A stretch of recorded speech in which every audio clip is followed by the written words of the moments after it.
This manhwa's main character is a movie star, racking up tons of awards thanks to her hard work. Her name's Sol Lena, and she's not just a talented actress, but drop-dead gorgeous, the kind everyone admires. Then one day, something happened to her. She woke up freezing and in pain all over, which was super weird because it was summer. She pushed herself up and realized she was in the mountains, in the middle of a winter forest. Sol Lena was totally lost and trying to figure out how this could have happened, but then she remembered what she'd been doing right before. She'd been on a film shoot, right on the edge of a cliff, and even though it was risky work, she was confident in herself. But during the shoot, one of the safety lines snapped, and she went flying off the cliff, straight into the ocean.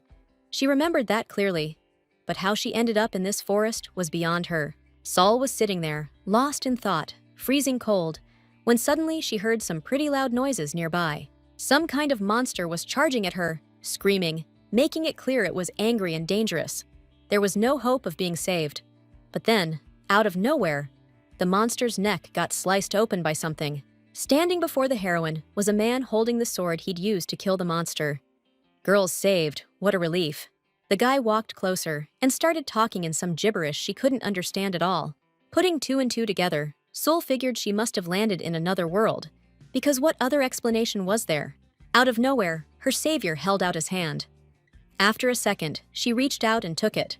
Instantly, a thin, shiny bracelet appeared on her wrist. The girl was pissed. But when this dude said out loud that the thing actually worked, she was even more confused, because she was starting to understand him. During their little chat, the actress realized that since she was in another world, this must be some kind of translation device. She also noticed her new friend didn't even flinch when she said she was from another world. Guess it's no big deal to him. So she just straight up asked if a lot of people ended up here. The stranger agreed and added that he usually just found corpses and bones, and that this was the first time he'd seen someone alive. Even though this guy was kinda scary with his cold attitude, the girl decided to stick with him until she was safe. So she turned on the charm and asked if he was some kind of knight, slaying monsters and stuff. The guy smiled, but it was even creepier than before. Sol thought he'd be perfect as some cold-blooded northern duke in a romance fantasy. Finally, the stranger introduced himself. Kalsion Linberdsky, ruler of Lenberd and duke of the northern part of the Ikleen kingdom. The girl held out her hand and introduced herself too, but using the alias she used overseas, figuring it was safer. Sol Selena. Kalsion thought something was wrong with Sol's hand and asked about it, but she said it was just a greeting, thinking to herself that the etiquette here was probably different. But the duke took her hand in his and kissed the back of her palm. Without taking his eyes off her hand, he welcomed the stranger to these new lands. The girl was flustered because that only happened to her on set or at award ceremonies. The man noticed that Sol looked like a commoner, but acted like a lady. But she explained that in her world, they didn't divide people into commoners and aristocrats. He was hoping she was of noble birth, because then she might be useful for something, though it all depended on her skills. So, Sol asked, what if she wasn't nobility and couldn't be of any use? Then, Kaltion gently grabbed her chin and replied that in that case, she'd have to find a use, adding that this would only be if she wanted to leave this mountain alive. Hearing that motivated her, so she assured him she'd sacrifice everything and become who she needed to be. The duke said if she wanted to live on his land, she had to offer something useful for Lenberd's development. Sol suggested contributing to culture and the arts, because where she came from, she was a pretty famous actress with especially good acting skills. They asked her to demonstrate her skills right then and there. Flustered, she asked who she should play. After thinking for a moment, the man chose the role of a villainess. The actress knew she'd have to improvise, but she had to try, because it was better than dying. That's when she strode right up to him, turning on the charm. She grabbed the back of his head, yanked his face up to hers, and, staring him down, launched into her villain monologue. She laid it on so thick the guy was a little thrown, but he was listening hard, even answering sometimes. At the end, the girl got a little anxious, wondering if she'd overdone it. After a beat, our evaluator finally gave her the nod, said he wanted to hire her for the part. He said she'd be moving into high society, pretending to be his lover, and on top of that, she'd be getting death threats. The girl was floored by the offer, but she knew if she refused, he wouldn't take her with him. So, she asked what she'd get in return, and the duke offered her life. The heroine argued that wasn't much of a motivator for the job, and if he was willing to leave it to her, it meant no one could play the part like she could. And that meant they were in the same boat, living in high society, keeping secrets. So the Duke had to give her something to ensure her loyalty. So Calcion promised her she'd live in the castle, be loaded with cash, have a baller lifestyle, and he'd even give her hope of getting back to her own world. He said there was a way, but he couldn't be sure, and it involved a seriously dangerous monster realm. He'd personally take her there once the job's done, but no guarantees she'd make it back. Sol agreed, saying it'd be awesome motivation, and she'd give it everything she had. Our heroes rolled up to the castle to hash out the plan. The Duke carried her the whole time, and their crew greeted them, looking kinda shocked. The ruler explained he found this chick in the woods, saved her from some monsters, and was late because he was escorting her. One of the guys offered to help the girl with her cloak, saying it must be heavy. But Calcion kinda pulled Sol away from the dude and refused, sounding a bit cocky, even though he seemed unsure. Back in the woods, the actress said they needed a solid backstory, cause a random mistress needs a history. To which the Duke added that unexpected details could cause problems. Then the girl offered a pretty simple explanation for the others. The Duke saved a beautiful woman from monsters and fell for her at first sight. So, perched on the Lenbird leader's lap right in front of his men, she playfully said she wouldn't mind a little help if the Duke carried her. She had to jump in, seeing how nervous and tongue-tied His Highness was getting. They'd been practicing his lovesick look in the woods, trying to make it believable. But under his gaze, Sul felt less like a lover and more like prey. That's when she suggested he smile, figuring it was his expression that was throwing things off. But his smile didn't radiate love or tenderness, just the urge to kill his victim. This whole thing was tough for the guy, so she told him they needed to set the mood. The actress suggested he imagined she'd come to this forest specifically to seduce the Duke and had been stuck on him ever since. She also explained that, for it to look real, he shouldn't just agree with everything she said, but also do and say things that showed how into her he was. After tossing around a few lines, she came up with a simple phrase for His Highness that would fool everyone. They rehearsed forever, because the Duke just couldn't deliver the line with the right expression. They were still standing at the gates, waiting for the head honcho to answer, but he was frozen solid. Then Sol reached up and started whispering gibberish in his ear, trying to get him to spit it out, while the lousy actor just kept spacing out. Finally, Calcion delivered his line, saying he'd carry his companion himself. Like clockwork, the subordinates were shocked by what was happening. They head into the castle, where servants greet them and announce the bath and dinner are ready, and the master ordered the same for his girl. They go into a room to discuss the plan, and the Duke explains why Selena needs to become his villainous sweetheart. Turns out, his supposed fiancée died, and rumor has it she was a villain. The tragedy happened the night before the engagement, right on his own estate. The lady's death was ruled a suicide, but Calcion doesn't buy it. The wounds were too deep, so he needs to investigate himself, and for that, he needs someone who can blend in smoothly. Just then, someone announces from behind the door that the bath is ready and asks if a servant can come in. Sol told the Duke that she might get spotted while changing, and her clothes would look weird since they're from her world. Okay, an idea just popped into my head, so don't freak out if I start acting weird. I need you to project, man. Use your diaphragm so they can hear you through the door. Showtime! Now, the servants outside hear me yelling that I don't want this, begging the Duke to order everyone away, even his own staff, because I don't want anyone touching him. That's my cue! No need for servants, everyone clear out!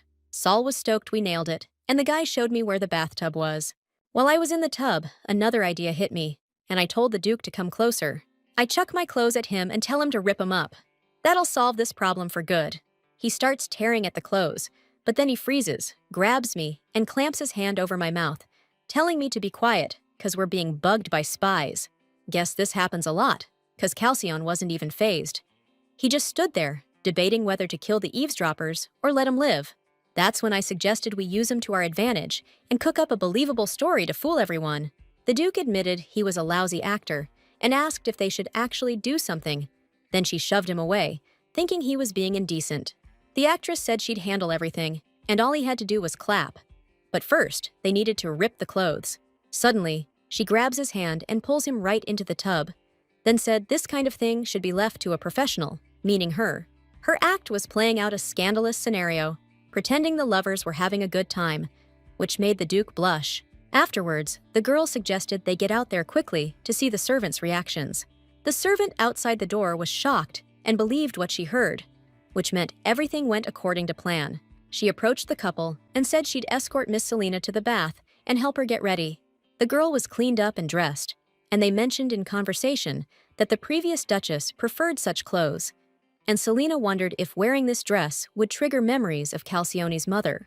The maids wanted to present the lady to his lordship, but she wouldn't wait and went to the Duke quickly to show off her outfit. The man wasn't happy with what he saw, but the servants said they were only following orders, so he ordered that person to be brought to him. He barely finished speaking before Selena hopped onto his lap, acting like a playful, possessive girlfriend. Lady Jeanette interrupted them, apologizing for her instructions and explaining that besides the late Duchess's belongings, the only other clothes in the palace were servants' uniforms. Selena thought the Duke wouldn't stand for that, but she was wrong. He thanked Jeanette for keeping the castle in order, then asked her to make them dinner and dismissed her. As she left, Lady Jeanette glanced back at Selena with a not-so-nice smirk. It seemed weird, like she didn't like her. At dinner, the Duke introduced his closest friend, Dion, who leads the Knight's Order, also adding that he was aware of the details of their plan, and she didn't need to put on an act around him. Dion said that even if she didn't have feelings for the Duke now, there could still be consequences, since his lordship was a desirable target for everyone. The girl replied that looks and money were important, but she liked people who showed tenderness and spoke kindly, so they didn't need to worry too much. What she meant was that she would never, ever fall in love with his lordship. Either way, if her acting skills were so good that Dion doubted the plan, then everything was going as it should. Once they were alone, the man warned that there would be spies everywhere, at any time, like back in the bath, so she had to be careful even when she was by herself. The actress said it wasn't a problem. She'd been watched her whole life, so a spy didn't bother her. Then Calcione asked her not to act when it was just them, but she refused, saying they needed to practice even in private, so the Duke could convincingly fake being in love. Later, she asked who she should watch out for, and it turned out the guy had one person he was completely sick of. The next day, a lady stood before them, gushing about how worried she was about the Duke's broken heart, which is why she came to Lenberd, but it seemed more like she was determined to force a date. This was exactly the person they talked about yesterday, and the Duke warned her that being around her was exhausting. Even though Calcione's fiancé was killed only a month ago, this lady was clinging to him like a leech, so either she doesn't believe she's dead, or she's the killer. So Selena decided to be extra careful around her. This girl's name is Fional. She's always trying to act cute and talks about herself in the third person, and she clings to the Duke like glue. Selena decided to save the day, so she grabbed the guy's arm and started pulling him away, while Fionel chased after them, yelling something. Eventually, she caught up and started babbling to the Duke about how tired she was from the trip and wanted him to hold her hand. But she was flat out denied that pleasure. They avoided her like the plague, but she didn't even notice, so she just grabs his arm, trying to shove Selena out of the way. But our girl ain't no pushover. She's taking the bait and hitting back with the Fional method. Clinging to his other arm, she starts whining like a little kid about how tired she is and how she wants food. Fional pretended she was about to collapse and tried to grab the Duke, but he just pulled his arm away and ordered a room be prepared for the lady. Finally, our heroes could leave, while the guest behind them fumed, pissed that her plan failed. They sat at the table, chatting about how weird Lady Fional was, and how Sol still had to meet some big shots in different fields. And the girl was thinking that until they found the unknown criminal, she had to try her best to not get hurt or die. She stopped eating, pretending to lose her appetite. After watching the guy eat for a while, she asked him to let her try his steak, saying it looked more appetizing. He slid his plate over to her, then she asked him to cut the steak and use her own fork. Calzone cut her steak, but she couldn't feed herself, so she asked him to do it. He knew spies could be watching them at any moment, so he went along with it. She was super happy, even got her appetite back, and asked for desserts to be brought out.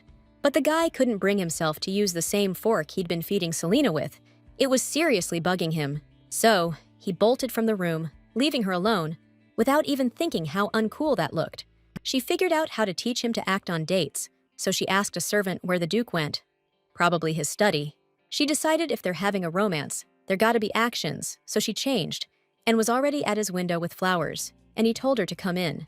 He reached out to help, but she hopped up onto the windowsill herself and handled it no problem. Calzone took the flowers, and Selena explained she was there to create a situation that would plant some romance in his heart. She also said he couldn't kick her out, because otherwise things would get weird and rumors might start flying.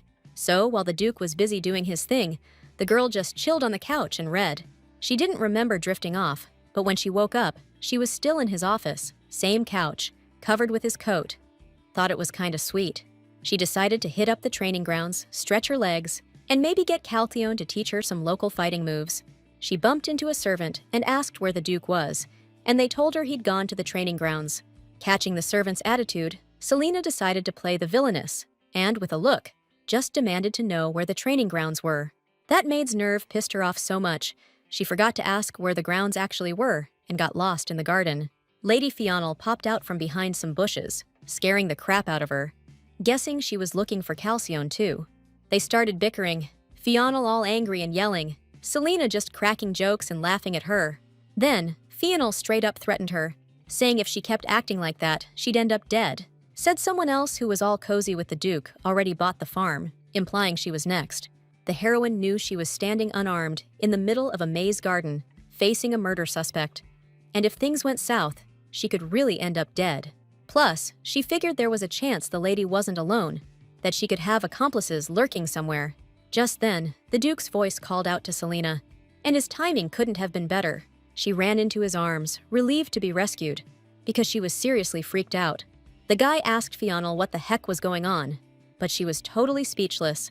In his embrace, she smelled his cologne, which calmed her down, and she decided it was time to get her act together and start playing the game. She went back to that cutesy, childish voice, complaining that the lady threatened to kill her if she clung to him. Meanwhile, the lady also latched on from the other side and started babbling something. This whole performance was a real headache. The actress, deciding it was time for the grand finale, said she was freezing and exhausted and asked to be carried. The Duke, of course, played along, scooped her up, and ordered that Fionel be escorted back to her chambers, since she was tired too. Back in the room, the girl laid out exactly how she'd gotten the death threat. She figured if Fionel was the killer, she'd have a hard time doing it herself and would probably hire someone. Saul was seriously freaked out about dying back there, but the guy said she handled it perfectly. She was about to turn in when she stopped and figured, since she made such a racket, they'd probably have to sleep together. They both froze from the sudden pressure, but the servants saved them by showing up to get them ready for bed. In the bathroom, Selena was offered a see-through pajama set that showed off everything, and they said it was the best battle armor for capturing his grace. But the girl was just trying to get some sleep, so she asked for regular pajamas. The maid said they were going all out to prep for the night because his grace had brought a lover to the estate for the first time, so this could be a great chance for the Dukedom of Lenberd to get an heir. Saul finally managed to wrestle some normal clothes out of them and went to the bedroom, but the Duke greeted her in a super romantic setting. He explained the servants told him to do it as a sign of respect for the lady. Lucky for our heroes, they both just wanted to sleep, no strings attached, but the girl couldn't sleep and was keeping the guy up. First, she wanted to sleep on the left side of the bed, since she always rolls to her left in her sleep. Then she needed more pillows. She said she couldn't sleep because she was nervous, since it was her first time sharing a bed with a guy. When he asked her to repeat that, looking surprised, he realized it came out wrong, so he apologized. The girl was used to people jumping to conclusions because of how she looked, and then asked if she really seemed like the type to sleep around. The guy explained that it was because her acting skills were off the charts, and even though it was just a game, he felt like he was actually falling for her. Then the girl replied that since she was trying her hardest to move forward, he shouldn't fall for her until the very end. The hero agreed with her and decided he'd be careful, and they finally went to sleep. In the morning, the girl woke up and saw that they were sleeping in each other's arms. Even though it felt nice to be next to him, she still had to come up with something to avoid things getting awkward. She tried to slip out from under him before he woke up, so she could pretend nothing happened. But the guy just snorted, making it clear he'd been awake for a while. The girl rolled onto her stomach and started faking sleep. But of course, it didn't work, even though it was worth a shot. Her cheeks got a little flushed. The situation was embarrassing, which is exactly why she wanted to sleep on the left. They were supposed to meet a guest that morning. Calcione said she was from the Marquise Tiolan family, and not as simple as Fionel, so the actress should switch up her strategy. Sol was worried they were meeting the guest right at the gates. They'd only greeted Fionel at the front door and quickly left, but the Duke reassured her that for most guests, it was basic etiquette, and Fionel was just a special case. But as they say, speak of the devil. And Lady Fional instantly appeared next to them, ready to greet the guest too. As usual, she clung to the guy, and Sul could see he didn't like it, but she found it amusing. One of the servants announced that Lady Rosalind had arrived, and our girl saw a young woman step out of the carriage. She approached his lordship and said she missed him, so she came without warning and apologized. Fional couldn't resist a jab about how Rosalind was such a fox, showing up the second she heard he was leaving. Then Lady Rosalind spotted her and started in, saying everyone was surprised she came and that she skipped the tea party without a word. She acted all concerned for Lady Fionel, but mostly, she was there to offer condolences from the capital's elite. Rosalind figured they were past the pleasantries and asked if they could come in, totally blanking Selena like she wasn't even there. But our girl didn't sweat it. She snuggled up to Calcione and asked if it was time for breakfast, just to let them know she existed. Rosalind asked the Duke who this woman was, but he just made it clear she was someone he picked up. Ignoring the shade, Selena introduced herself anyway. The lady was being super disrespectful, acting like she'd never heard the name and asking what family she was from. But our girl thinks that's not the point. It's about who you are. During the chat, Rosalind brought up that old thing where Calcione said he'd marry 100 times if his wife was useful as a hunting dog. And then she started comparing Sol to a dog and hinted she needed training, since we're talking about the Lenbert dukedom's dog here. The actress wasn't buying that cheap trick. She laughed and said you don't train a dog like her. You protect someone this gorgeous from any trouble and appreciate their beauty. Then, Rosalind politely asked if she could join the lady for a meal, and the lady agreed. Fional was stoked that she'd finally be alone with the Duke, but he took off, saying he'd skip breakfast, wished her a good day, and that they'd see each other at dinner. The girl failed to get his attention again, and she was so mad, flowers were falling off her head. Selena noticed the extras had cleared out, and wondered how that sarcastic genius would act alone with her. But before she could even finish the thought, someone kicked her in the gut, and it hurt like hell. Pinning the girl against the wall, Rosalind asked how much it would take for her to leave the Duke alone. Selena rushed to explain that she wasn't in it for the money, but the lady declared that whatever amount she named would be peanuts to her, so she repeated the question. The actress decided to give it back to her.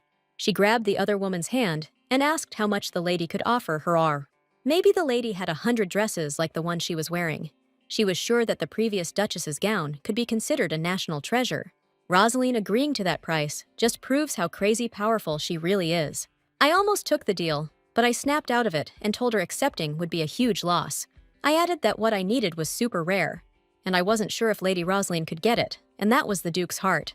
Then she brought up the Duke's dead fiancé, Ariel, and warned me my greed could get me killed like her. I pointed out that, for someone calling me greedy, Rosalind sure is sticking close to the Duke, knowing the risk. So, she must believe she's safe around him, which means either she's got some serious protection, or she thinks she can become powerful, or she's the killer, making her suspect number one. Anyway, I restated my position. I don't want the money, just the Duke's heart. Rosalind insisted she doesn't need money or status. She can get that stuff anytime she wants. She added she could become even more powerful than she is now, and I had no idea what she was planning.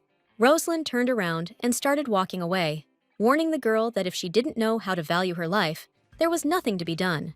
It was dinner time, and the four of them were sitting at a table piled high with way too much food for just them. The heroine was trying to remember some kind of special etiquette about the silverware, but she couldn't.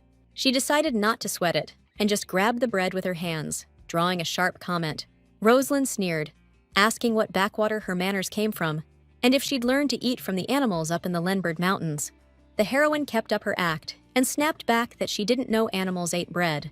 Her opponent compared the girl to an animal, even mentioning Fional's dog, who eats bread if you throw it on the floor. But Fional corrected her, saying it was a cat, and no matter how much she loved her, they ate separately. Lady Rosalind's speech was practically dripping with sarcasm and a desire to humiliate, so Selena stabbed her knife into the meat and said that if she were an animal, she'd be more likely to sink her teeth into Lady Rosalind's neck. Fional was freaked out by that statement, like she'd never seen behavior like that before. But the main character reassured her, saying she had nothing to worry about because there was nothing to bite off of her, and she didn't like chewing bones. Rosalind commented that Selene was just like a cat, making a mess of the whole table while she ate. Then, she figured if Sul acted like an animal, her thinking was probably just as basic. The main character replied, "That's why the Duke picked her, and told the lady to give it a try too. The rival let her know that it would be hard to match his lordship's wild taste. Her upbringing and status wouldn't allow it. That's when Khalsan jumped into the conversation, confirming that the Tylon family's status was definitely noble. He said the Lenbird family was nothing like the Tylons, and marriages between the families were turned down without any sugarcoating. He added that maybe it was all for the best, since Lady Rosalind's status stuck in his craw. And as someone from the north, he was much more comfortable out in nature, among the animals, sleeping on the ground. But Lady Rosalind wasn't there to nitpick, but to express her condolences on behalf of the nobility of the capital. So the servants come in and dump huge stacks of letters in front of the Duke. Rosalind said these were from people in the capital, missing his lordship, and asked him to reply, since each was written with such respect. It was already late, and Khalsan had been poring over these letters for hours. He heard some commotion going on outside the door. Then Selina walks in, wearing a pajama top that shows off her shoulders, and apologizes if her outfit is embarrassing. But it was the maid's idea, not hers. The Duke said it's fine, since the butlers are always giving him advice on how to spend time with a lady too. When she sat down next to him, Khalsan covered his face with a paper, his ears turning red. He was definitely flustered by her outfit, so Selina decided to change the subject and asked how he managed Rosalind today, considering he couldn't even say a word against Fionn. The thing is, he could officially go against her for breaking off the engagement. He remembered that and used it to get revenge, since he was holding a grudge. The girl guessed it wasn't a grudge, but regret. But he reacted kinda sharply to that. He said Lady Whoever's reputation was according to his mom. Then Selina asked what he thought. And according to him, Lady Rosalind's a shady and annoying woman, which Sol agreed with. Then she told him how this lady threatened her and offered her a ton of cash. Even if she's after the Duke's fortune, it raises even more questions, cause she doesn't have a real reason to be. Selina guessed it was about his looks, and he even agreed. But maybe he was just joking. They found a super important letter, looked fancy and different from the others. It was from Crown Prince Lysane. Calcione can't ignore this family, cause the prince is ambitious and wants the throne, and he's the most powerful of the king's grandkids. He doesn't want to cross paths with him, but all the families are invited to the tercentennial celebration, and he can't even say no. Selina cheered him up, saying they'd have to go to the capital anyway to study society, and he needs to get better at acting for the investigation. So she hopped in his lap and started pretending like a mistress, begging her lover to take her to the capital. After that, she said his acting sucked, looking totally bummed. Then she explained she was just messing with him, building a believable cover story, cause he could lie with a gun to his head. The girl was already asleep, but he was still sitting there, frozen, thinking he was losing it. In the morning, the servants told him Lady Rosalind had invited Selina for tea. Since the girl had nothing to wear, she asked them to say she couldn't make it. The servants also said that even if the lady came dressed in rags, Rosalind wouldn't hold her disrespect against her. The girl sent a letter to the Duke, saying she'd be at tea, but only cause she didn't want to see the servant punished. Selina had another brilliant idea on how to shock this bitch without putting on some old outfit. She showed up to tea in her pajamas, figuring that was better than going in rags. Rosalind thought even rudeness should have its limits, and she wouldn't have minded if she'd shown up in an old outfit. But she said, unfortunately, her old dress got ripped by the master last night. Sol thought Rosalind's face was priceless. She looked totally crushed. The lady accused Selina of deliberately showing up in pajamas to insult her, slinging some obvious lies with clear intentions. In the conversation, she mentioned that she'd be heading to the capital for the celebration as the Duke's partner. Rosalind blew a fuse, slammed her hands on the table, and started raising her voice. But that's when the Duke showed up. The girl realized it looked like she was bullying Selina, and knew she had to make it seem like this girl ruined the tea party on purpose. But then, our girl turned on the waterworks and started crying. The guy put his arm around her and reminded Lady Rosalind that this wasn't her personal playground. The actress had to play it to the end, so she said she was freezing and wanted to go inside, and asked him to carry her. The Duke announced the tea party was over and carried Selina away, leaving the other girl in the dust. Rosalind was furious at that whole charade, and nobody had a clue what was going on in her head. She started showering the guy with praise, saying he did a killer job, acted perfectly, and showed up right on time. The Duke sat her down on the couch and told her to get ready, cause he'd called in some tailors to whip up a bunch of dresses.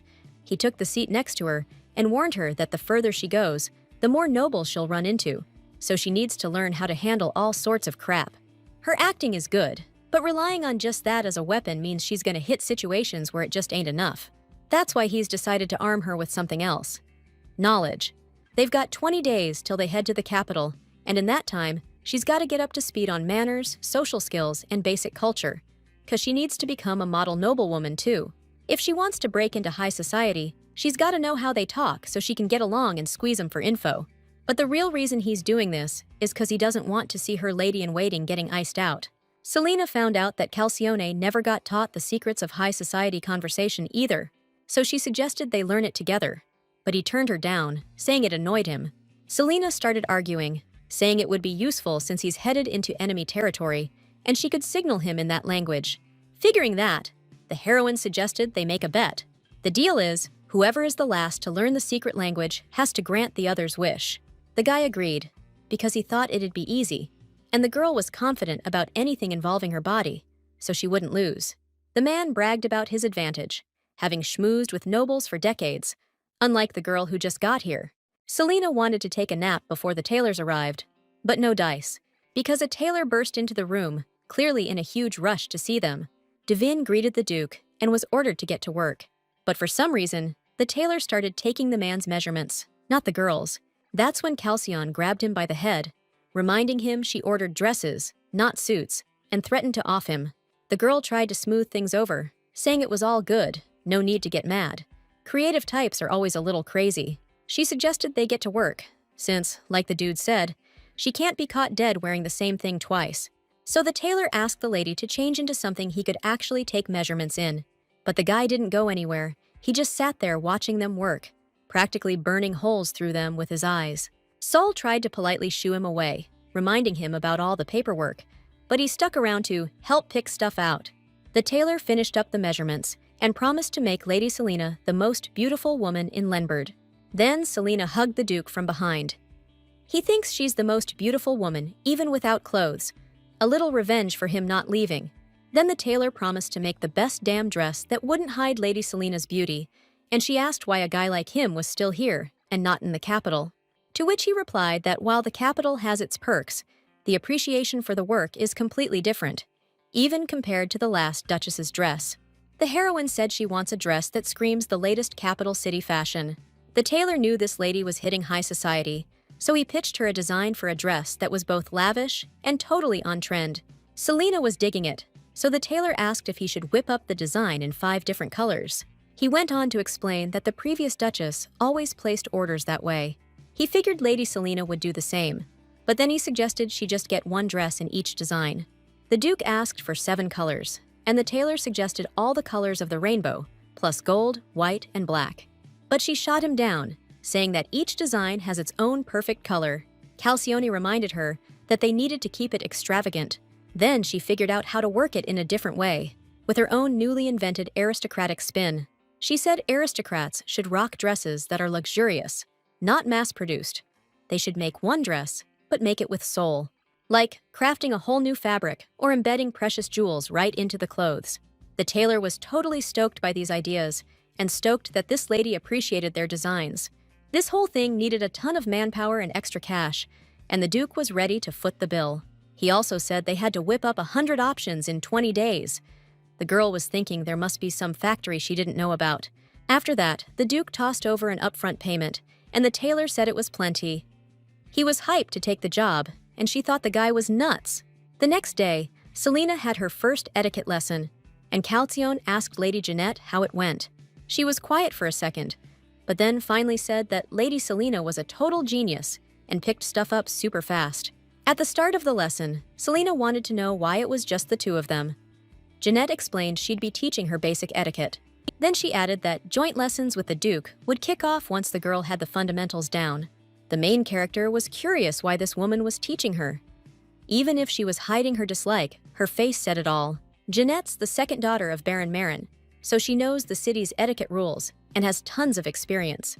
She told the girl not to disgrace the Lenberd family name. Jeanette promised to do her best to train her, and if things went south, she'd try to sort it all out. Since our girl's an actress and has lived countless lives, she figured these etiquette lessons would be a walk in the park. So, she let Jeanette know that just showing her everything once would be enough for her to memorize it. Jeanette doubted her confidence, 'Cause every aristocrat learns noble etiquette since they're kids, and they're still scared of screwing up before their debut. But she agreed, warning her that if she failed, the girl would pay back every second of wasted time. Jeanette stared at Selena, not believing people like her actually existed. She'd been shown over 50 movements just once, and she repeated them all flawlessly. The girl radiated elegance, and even figured out nuances she hadn't even been taught. Selena asked how she did, and her instructor just said she was perfect. Lady Jeanette told the Duke everything, adding that nobody would ever believe that girl was a commoner. So she suspects Selena isn't who she claims to be, but Calcion guarantees that's not the case. He figured at this rate, they'd finish all the lessons before leaving for the capital, and warned her he'd be joining the lessons starting tomorrow. After that conversation, the Duke watched Selena through the window, lost in thought over how this girl could learn the capital's complicated etiquette in just a day. At this rate, he might lose the bet. But the guy wasn't upset. He was just curious what Selena would ask for in the end. That evening, Selena was at the table having tea. The maid already knew about her lessons today and told her rumors were going around about how gorgeous Lady Selena is, which explains why the Duke fell for her. This maid seemed weird because every connection mattered to her, but she chose to stick close to a person of unknown origin, from whom she wouldn't get any benefits. Selena wondered what she was really up to and wanted to expose her. Sol brought up Lady Jeanette and her perpetually grumpy look. The maid was a little surprised that the head servant acted like that even with Selena, and explained that woman always glares at all the maids and constantly rants about honor. It's a miracle the previous Duchess put up with her. She told Selena about how Jeanette would follow the Duchess around, scolding her for every little thing, and even got slapped once for constantly nagging. Selena still needed to learn a lot from this maid. She had to keep her close, so she asked her name to try and become friends. Juna was super happy about the offer and was ready to chat anytime. So, the heroine mentioned she'd gotten death threats if she stepped out of line, and wondered if anyone had actually died for that kind of thing. The maid whispered that about a month before the wedding, his lordship's bride-to-be offed herself at her family home in the capital. Juna had seen her in person, cause she was one of the maids sent with her to the capital, and according to her, the girl was plain, unremarkable, and also gloomy and quiet. The girl was a little confused by that assessment, because the Duke thought she was quiet and calm, while others thought she was dark and gloomy. Descriptions that were so similar, yet so opposite. Juna didn't like that fiancé at all, cause she was sleeping around with everyone in the capital, but that was a secret. After her next lesson, the heroine returned to the Duke, exhausted, and complained that Madame Jeanette was a real hard ass. If you messed up, she looked at you like you were a bug. Lady Jeanette acts like that with everyone but the Duke, even though he doesn't notice it. Selena mentioned how the headmaid once got slapped by his mom for her constant lectures, but the Duke thinks they were just advice on etiquette. That's when the girl suggested he look at things differently. She carefully approached the subject of Ariel and suggested that you could consider her death suicide by pressure from Jeanette and the others. To explain in detail, she asked him to imagine, what if the bride-to-be decided to end her life, and she had no choice because of the pressure from others? Would that be considered murder or not? The rest of the conversation depended on his answer, and in his opinion, that situation is murder. So, Selena shared her suspect list, including Jeanette and the maids who traveled to the capital with the bride. Their behavior might seem like nothing at first glance, even to Calcion, since he's never had to think about others like Ariel. The difference is, the Duke has power, even if he doesn't care about people. But for that girl, any slip-up could cause a scandal. She was constantly living in fear of being thrown out of the estate. She could become an outcast, bringing shame to her family. And someone like that might do anything. Selena knew that feeling. Her career once crashed because of rumors, but her family helped her. Ariel has nobody. The guy wondered what words could drive someone to want to die. But they can't know for sure. You also got to factor in her fear of ending up on the streets. Calcion wouldn't care about a growing scandal. The deal with the Gion Duchy was simple. The Duke gives them money, and they provide him with a discreet duchess. Then the heroine suggested, there's a situation that makes the girl not discreet. Like, maybe she was having affairs in the capital. But Calcion didn't see that as a problem. He figured it's normal for rumors to swirl around a duchess. Selena pointed out that's just his perspective. But for some people in that situation, where nobody wants you, you're always in trouble, and you have nowhere to go. Dying seems like the better option. She didn't realize she'd jumped up while saying all that, but the guy grabbed her shoulders to calm her down and said he doesn't care about the rumors, and if she doesn't run away herself, he'll never break their contract. Calzian promised he wouldn't abandon Selena, but while they're connected, he asked her not to get involved with any other men. The next day, the main characters saw their guests off, Lady Fional and Lady Roslyn, as they headed back to the capital. But when it was Selena's turn to say goodbye to Roslyn, she didn't miss the chance to drop a subtle threat. Get rid of her before she even makes it to the capital. Finally, the lesson with the Duke started, and Jeanette announced she was just gonna run down a few things His Grace should know. The girl complained about the difference in treatment between students, but all she got was a lecture about not using polite language while complaining, even though it wasn't even a real situation. The Duke turned to Madame Jeanette and told her teaching style was tougher than he expected, but she couldn't exactly explain the reason for the difference between his etiquette and the ladies'. Selena reminded the maid she wasn't interested in the Duchess title and had no intention of staying here forever, so she didn't need to be lectured so hard. Calcione finally saw what excessive pressure looked like, and he knew this was just the tip of the iceberg. The girl had noticed for a while how obedient Jeanette was to her master's words, and didn't understand what her deal was.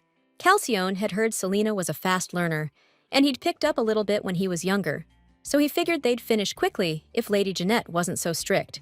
But it wasn't quick. Even after hours of studying, the guy kept making mistakes. The girl thought it was hilarious, so using the sign language they were learning, she decided to tease him by calling him a dummy. He excused himself, saying he wasn't warmed up yet.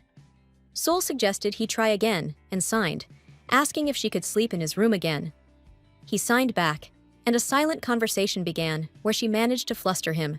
Calcian admitted defeat in the bet and promised to grant her any wish, just to make her stop. But as a last request, she asked him to correctly interpret the gestures she'd show, but he failed again. Selena told him that sign language could be vital, and he needed to get a grip. Otherwise, he'd have a harder time fitting into high society. She asked him to start over. They began an easy sign language conversation, and this time, Calcian managed to embarrass the girl. The Duke said that Selena had mastered sign language perfectly, so they could finish and begin dance lessons. He asked the lady if she had ever learned ballroom dancing, and as it turned out, no. She was only slightly into K-pop dances, but he didn't need to know that. He explained how partners greet each other. The young man bowed to the lady, and she was supposed to curtsy. After that, the Duke took her hand and kissed it. From that gesture, the girl's cheeks flushed, and she was overcome with embarrassment. Even though our heroine is the best actress in Korea, it was still hard for her to control her emotions. She considered this man's beauty a crime, and suddenly, the room felt hot. The guy showed her the basic steps, told her in ballroom dancing the man usually leads, so she just needed to match his rhythm. And that's how they started dancing. Selena was checking out her partner's looks, and to avoid any awkwardness, she decided to bring up the nickname thing, saying she wanted to call him by a made-up name. She picked something that butchered his name and called him Calzone. Despite his annoyed face, the guy kept his promise and went along with it. The girl was thinking that the more she got to know her partner, the more she realized he was actually a pretty good guy. Considering his looks and personality, they got a little lost in the dance, staring into each other's eyes. But each was lost in their own thoughts, and they didn't even notice right away when they stopped and finished. The girl told the Duke how she felt, saying she really enjoyed it, and it was pretty fun. Those words threw the guy for a loop. He remembered his mom saying he danced horribly, but maybe what he heard from Selena was actually nice. Madame Jeanette complimented the lady, and the Duke agreed in his head that the girl was a total genius, since none of the aristocrats could master etiquette, dancing, and even sign language so quickly. Just amazing. They finished the lesson. The Duke decided to head back first, and Selena shouted after him, saying today was fun, and called him Calzone. A few days passed. Their training ended. The girl was standing in the room, surrounded by packed stuff, and she could hardly believe that Taylor Dwin really sewed 100 dresses in just 20 days. There were ups and downs, for sure, but she toughed it all out, glad it was over, and stoked to finally head to the capital tomorrow. But before leaving, she wanted to talk to Juna. She thanked her for helping pack, and Juna offered her chamomile tea to chill before the trip. The heroine was trying to figure out the maid's angle, why she was always around Ariel. Maybe because the bride was easy to manipulate? Or maybe, given how everyone treated her, Juna wanted to seem like the only one who cared. If that's the case, then the maid's a suspect too. Doubt she actually killed anyone, but maybe she unknowingly helped cause her death. After thinking this over, Selena asked Juna if she'd packed her things yet, but she wasn't on the escort list, so Sul promised to put in a good word for her. Her gut told her this maid would be useful for finding a crucial clue. The next day, the couple was already riding in the carriage. Selena was super bored, especially with the Duke being so quiet, so she just decided to watch him. When she got tired of that, she finally asked what he was up to. He was studying some stats, analyses, and reports. She asked him to tell her more about it. She was so bored she wouldn't mind knowing how many hairs were on his head. The man asked her to stop talking about such weird stuff, but agreed to explain the documents. He showed her a map of Lenberd and the land where people don't dare to go, since it's crawling with demons. That's where he rescued her, and it made her doubt that this man was human. He also showed her the most suitable land for the population. It has hot springs, but population growth means dealing with the problem of expanding territory. Lenberd's territory is so massive, it's practically its own independent country. Calzioni mentioned he was stuck dealing with piles of palace paperwork that weren't even his job. That was supposed to be Crown Prince Layson's thing, but he was too unstable to handle it. Though things seem better now. Selena figures all the nobles, especially the royal family, are drooling over the Duke's power and won't leave him alone until he hands over his land or gets kicked out. That makes you think the Crown Prince would rather just off the Duke than try to dethrone him, since he's got no family or heirs. Which means Ariel's death benefits them too, stopping her from giving the Duke an heir. The girl thought the Crown Prince could be a suspect, and the Duke added he wouldn't get his hands dirty, but he could be involved in the death. Half an hour later, they arrived at the staging point, where they'd be staying temporarily. Through the window, the girl saw people coming out to greet the Duke. She started stressing about her appearance, needing to braid her hair and change clothes, She couldn't do it all herself, and asked the Duke to help tighten her belt, just as they announced their arrival. It was Calzioni's first time helping a lady get ready, so he totally botched it and pulled the belt way too tight. And somehow, they ended up in this super awkward position. And that's when the guys outside yanked open the carriage doors, because they were freaking out about all the noise. Soon they were at the table, but she was so embarrassed about what happened that she decided to spin it to her advantage. So, using sign language, she told him to get ready, and then she just straight up flopped onto his lap. She started talking all baby-like, saying she was hungry and wanted him to feed her, and she even gave him a new cutesy nickname. In sign, Calzioni was like, "What the hell are you doing?" But she just signed back that she'd explain after the show. He was stuck playing along, feeding her with a fork, cutting up her steak, and just listening to her sweet nothings. The servants who were watching this whole thing were, to put it mildly, totally shocked. Exactly what Selena wanted. Even though Calzioni swore he wouldn't ditch her, she still couldn't fully trust him. She needed some leverage to keep him from breaking the deal, and she chose public attention on their relationship as that leverage. He didn't see the need for the act when they weren't in Lenberd, but she disagreed, saying his acting skills sucked, and they needed the practice. Plus, she couldn't exactly ask him to play along using sign language. It's not rocket science to feed someone, so the real acting here is coming from her, including the improv. She explained you can't learn this without practice, but suggested trying a different approach and pitched an idea. She asked him to imagine some noble asking the Duke why he fell for this girl. He'd just have to describe the good qualities that pop into his head when he looks at her. She told him to really think about it and answer what he'd say when looking at her. First off, Calchin said she was beautiful. Then he launched into describing her appearance in detail, not missing a thing. Selena felt awkward hearing all the praise and compliments to her face, but she pulled herself together and asked him to sum it up. But looking at her, all the Duke could think about was how unbelievably gorgeous she was. He said it sincerely and didn't really get what he was doing wrong, because Selena just stared at him silently for a while. But then she covered her face with her hands, her ears turned red, and she barely managed to squeak out that she hoped the Duke could say that about her in public too. The awkward moment was broken by a servant announcing that the bathwater was ready, and our heroes headed to the bath. But an even more awkward surprise awaited them there from the maids. The couple was supposed to bathe in the same room, separated by only a thin screen. And Calzona was totally unfazed, apparently, because he just took off his robe and hopped into the tub they'd drawn for him. The girl was pissed at his reaction. When the maid went to start massaging his shoulders, Selena grabbed her wrist and said she didn't want anyone touching her man's body, and told everyone to get out. Once they were alone, she said she'd help the Duke wash and walk towards him, ignoring his request to stop. She thought to herself that this guy was gorgeous without his clothes on. She reassured him he shouldn't be embarrassed being naked in the same room as her, with only a screen between them. She promised him she wasn't going to do anything weird. She just wanted to help him wash up. As she scrubbed his shoulders, she felt him tense up. She asked if he'd thought about what might have happened if she hadn't taken charge and kicked them out. Leaning close to his ear, her breath hot against it, she whispered that the maids would be wondering if the Duke didn't see her as a woman. Of course, that did the trick, and the man realized he'd screwed up. Then she told him to get with the program, because now that they'd gotten rid of the servants, they had to put on a show. The servants outside the door could hear everything, all the sounds of these two doing things to please each other. In reality, Selena was just giving the Duke a back massage, and honestly, it probably felt pretty good. The master walked out carrying the girl, because she was beat after slaving away in that bathhouse. He asked where their room was. Turns out, Lady Jeanette had stuck them in separate rooms, and they were miles apart. Selena said she wanted to sleep in the same room as her man, so without even letting the maid finish talking about Madame Jeanette, the Duke just silently headed to his room with the girl. The maids were totally shocked.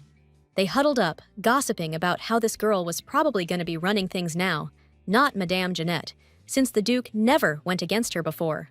When they got there, the girl praised Calcione, saying he nailed it. She was stoked they found a way to fool everyone without lying or acting. They just had to keep doing what they did today and talking in a way people would misunderstand. She offered to give him a massage in his room, putting all her remaining energy into it. Then, in the morning, she'd complain about how her body was aching after last night, and the Duke would say he told her not to overdo it. But she didn't listen. Before bed, they could do some physical exercises, where Selena would show him some new positions, and then they'd crash. The next morning, the Duke would talk about how much he loved that hot night, and how he learned all about new ways his body could move thanks to the girl. Sol was super pleased with this plan.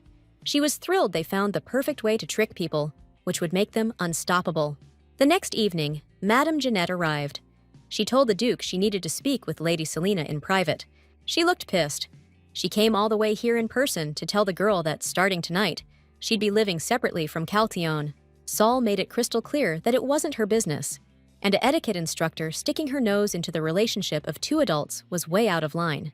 But Jeanette figured that as Duke Lenbert's loyal servant, she was looking out for his honor, and that gave her every right to do so. She couldn't just sit back while his honor was on the line, and the steps she took would depend on just how damaging Lady Selena was. She's ready to keep tabs on her behavior until she's boosting the Duke's good name, not dragging it through the dirt. Selena told Jeanette she was taking her lessons way too far. This was their personal life, and you could tell she was trying to intimidate her with all that. From a servant's point of view, it'd be better if Sewell acted like she didn't give a damn about the Duke, kept her distance, and slept in a different room. But she wasn't down with that, so Jeanette thinks she doesn't care about his honor. The girl still can't believe this woman is being so pushy. She doesn't get how sleeping in the same room or being close could hurt the Duke's reputation. If it was really hurting his reputation, he'd tell her to stop himself. But Madame says he can't always keep an eye on what everyone around him is doing, so she usually handles it. The girl reminded her that she's not a servant to be watched and lectured, but a guest the Duke personally carried in, and nitpicking from the etiquette teacher and headmaid isn't helping his honor any. Jeanette declared that, even so, she has the right to point out mistakes that are hurting the Duke's honor, which means she can lecture anyone, no matter their status. But our girl noticed this treatment wasn't extended to the noble ladies who'd visited the Duke before, especially that Lady Fional, who was straight up rude to his grace. Selena hoped Jeanette got her point, and as she left, requested she be treated the same way as those other ladies from now on. The woman realized she'd screwed up, hadn't been paying attention, and outed herself, but she promised to be more careful in the future. For the honor of the Lenbert family and the future heir, she wouldn't let that girl run wild, no way. Our girl was already chilling in the bath with her maid, Juna. Talking about Selena's victory, she was stoked she'd put the headmaid in her place. It was a bit chilly in the room, so she shut the window and sank into the hot bath. The maid realized she'd forgotten hair ties and had to go get them, promising to bring her lady something to drink too. Selena was enjoying the peace and quiet, lost in her own thoughts, like how much she wanted to scroll through the internet or the perks of being in this world. Also, she was thinking about the killer.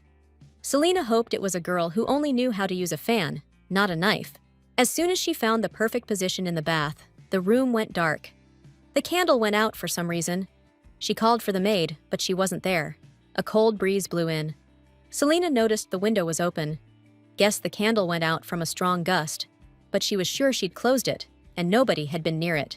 She suddenly remembered Rosalind's last threat as she saw her off, lost in thought, and not immediately noticing a dark figure of a stranger suddenly appearing beside her.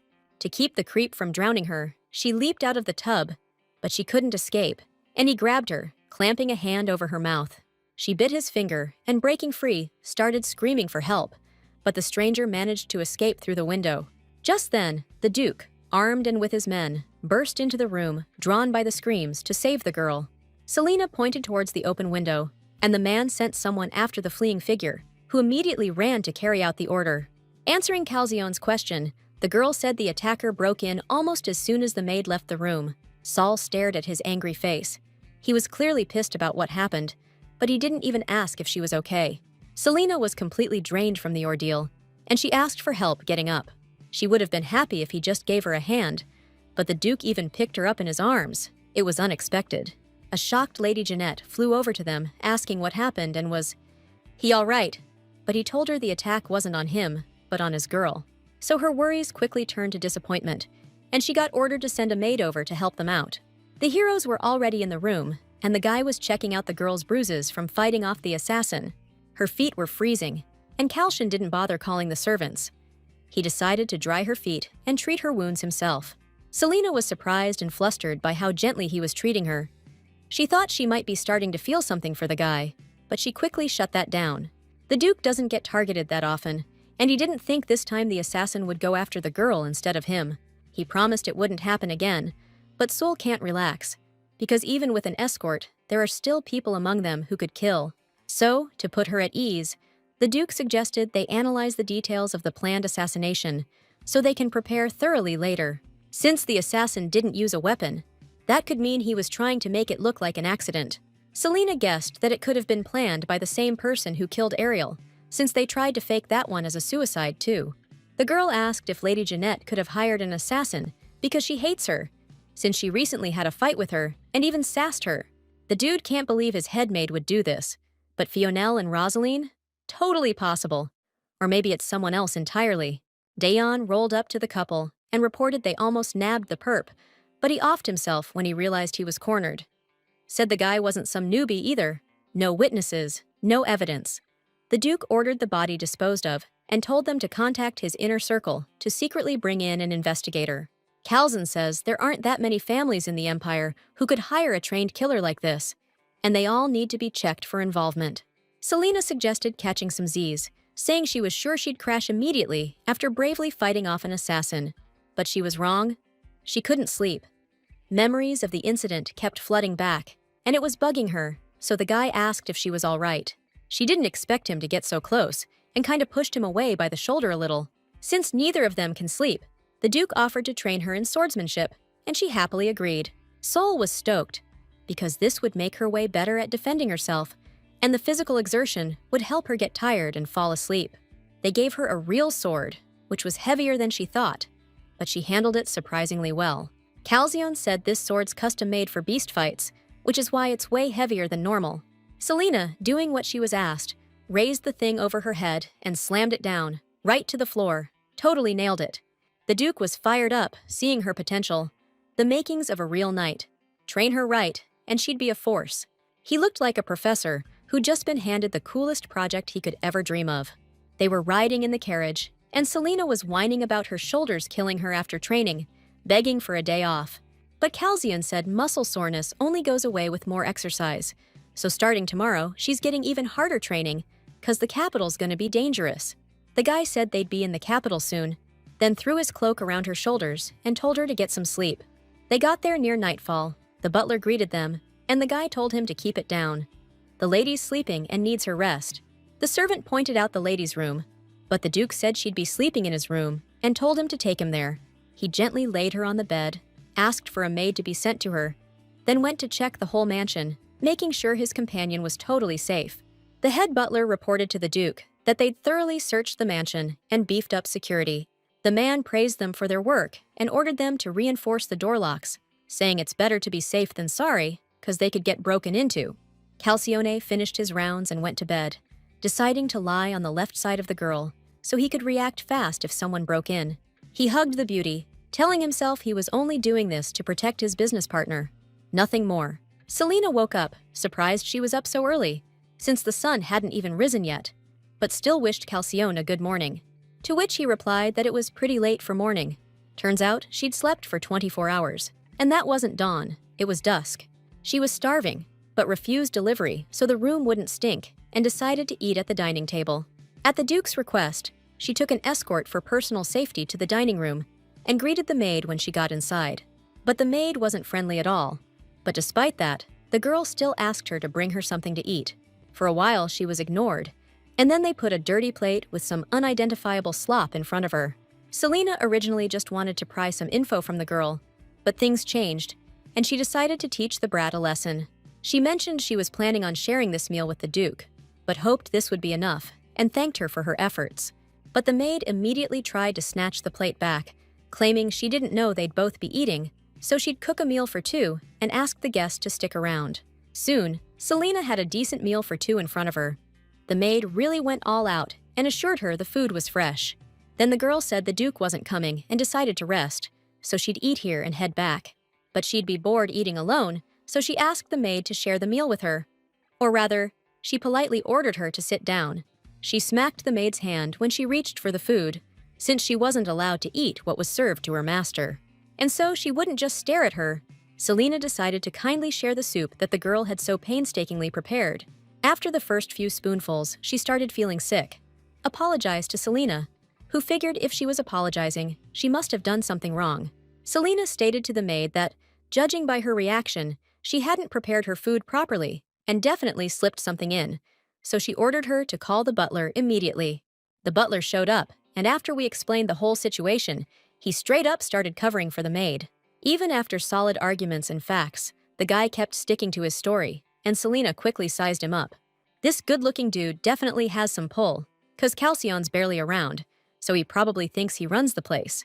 The girl realized she couldn't handle this without Calcione's help, and she decided she'd deal with it. But for now, she kept going in this debate, suggesting that these servants were like family, since only family would cover for and protect each other like that. The butler thought to himself how persistent this girl was, but out loud, he promised he'd take action on the situation later. Selena didn't like this guy, so she decided to just leave, to make him think everything was cool. But revenge was coming his way. He breathed a sigh of relief, thinking the girl had calmed down, and wished her a good rest. Afterwards, the butler reassured the maid and said nothing bad would happen, just that there'd be an official meeting tomorrow. No need to worry, he was sure the Duke wouldn't make a big deal out of it. The next day, it was official business, and the butler had to apologize to the Duke. He reported that he'd taken care of that maid, given her a lecture, and just demoted her to cleaning duty. But it was crystal clear to the Duke that he'd deliberately gone easy on her. The butler admitted his mistake, and Calcione asked the guy what he thought should have been done with the maid. Not wanting to go down with the ship, he replied that she should have been kicked out of the mansion right then and there. But that wasn't enough, so he tacked on that the cost of her humiliation would be docked from her pay. The Duke confirmed that Selena was okay with this solution for that maid, but she added that since the butler had also hurt her, he should be fired too. Dropping to his knees, the butler started apologizing, claiming that the staff were like family to him, so he defended them without thinking. He couldn't lose his position because of this mistress, so he was willing to swallow his pride. But Selena claimed she saw the butler asking one of the maids to bring him government funds last night. He started ranting about how it was all slander and there were no witnesses. But sadly, he didn't find any support in the crowd, who just started whispering. The Duke wants to avoid chaos in his house, especially since he knows the butler's always been like that. If he'd done the right thing in the first place, Selena wouldn't have bothered him, so he decided everyone involved in this incident would be fired. Calcione also added that he'd order an additional investigation, and the more they uncovered, the worse the punishment would be. The couple started to leave, and Selena glanced back at the butler. She'd set everything up on purpose, paying him back in kind. Soon, the heroes were sitting at the table, talking about how good it was that they dealt with everything right away. Maybe this butler treated Ariel the same way. If she was afraid to tell the Duke about it, then that guy probably thought everyone else would stay quiet too. The Duke is annoyed that this is the second time he's been stabbed in the back. But thanks to this incident, he's learned a lot. The Duke had fencing practice today, and Selena asked to join him, since she'd only ever been able to practice in her room before. The guy agreed, but she needed to change into something comfy, so she went to change. She was already in the walk-in closet with Juna, who insisted she always be around and begged her lady not to ignore her help anymore. Selena figured Juna thought she was the only one the girl could depend on, and wondered how that'd play out. The maid's picking out suitable clothes for her mistress, and Sul wanted to wear pants, but the maids started protesting because they'd look plain. Selena would be more comfortable in them, since she'd be training, and that's when Juna started getting worked up, saying ladies with swords don't attract men. The girl didn't like how the maid hid insults with concern. If she kept it up, her self-esteem would be crushed. Our girl compared Juna to an overprotective mom, but she excused herself, saying she was just worried, since the capital's a scary place. Selena thinks Juna makes a fuss over nothing, but she'll let it slide for now, even though she needs to stay on her guard. She told her that she felt uneasy around the servants here, but was told everyone in the capital's that strict. While her mistress is in the capital, Juna asked to always be by her side, because she'll take care of everything. Training was wrapping up, and the girl was seriously impressed by the savage display. The Duke clearly had faith in his soldiers. Calcione mentioned they train every morning, and apologized that she still almost got killed. The girl was itching to start training, and Jian asked her what she wanted to practice. He couldn't wrap his head around how this woman could be any good at fencing with such dainty arms. That's when she decided to show off what her dainty arms could do. She snatched the Duke's sword and held it to Dion's throat in a flash. Dion started defending his lordship, saying he didn't believe this lady was human. She was way too good with a sword for that body, but Calcione explained he'd just been training her in his spare time. The other guy was shocked she'd picked it up so fast, in just a couple days. An attendant approached and announced that a messenger had arrived and was insisting on an urgent meeting with his lordship. The messenger said he was from the royal palace, and the queen had a letter for the Duke.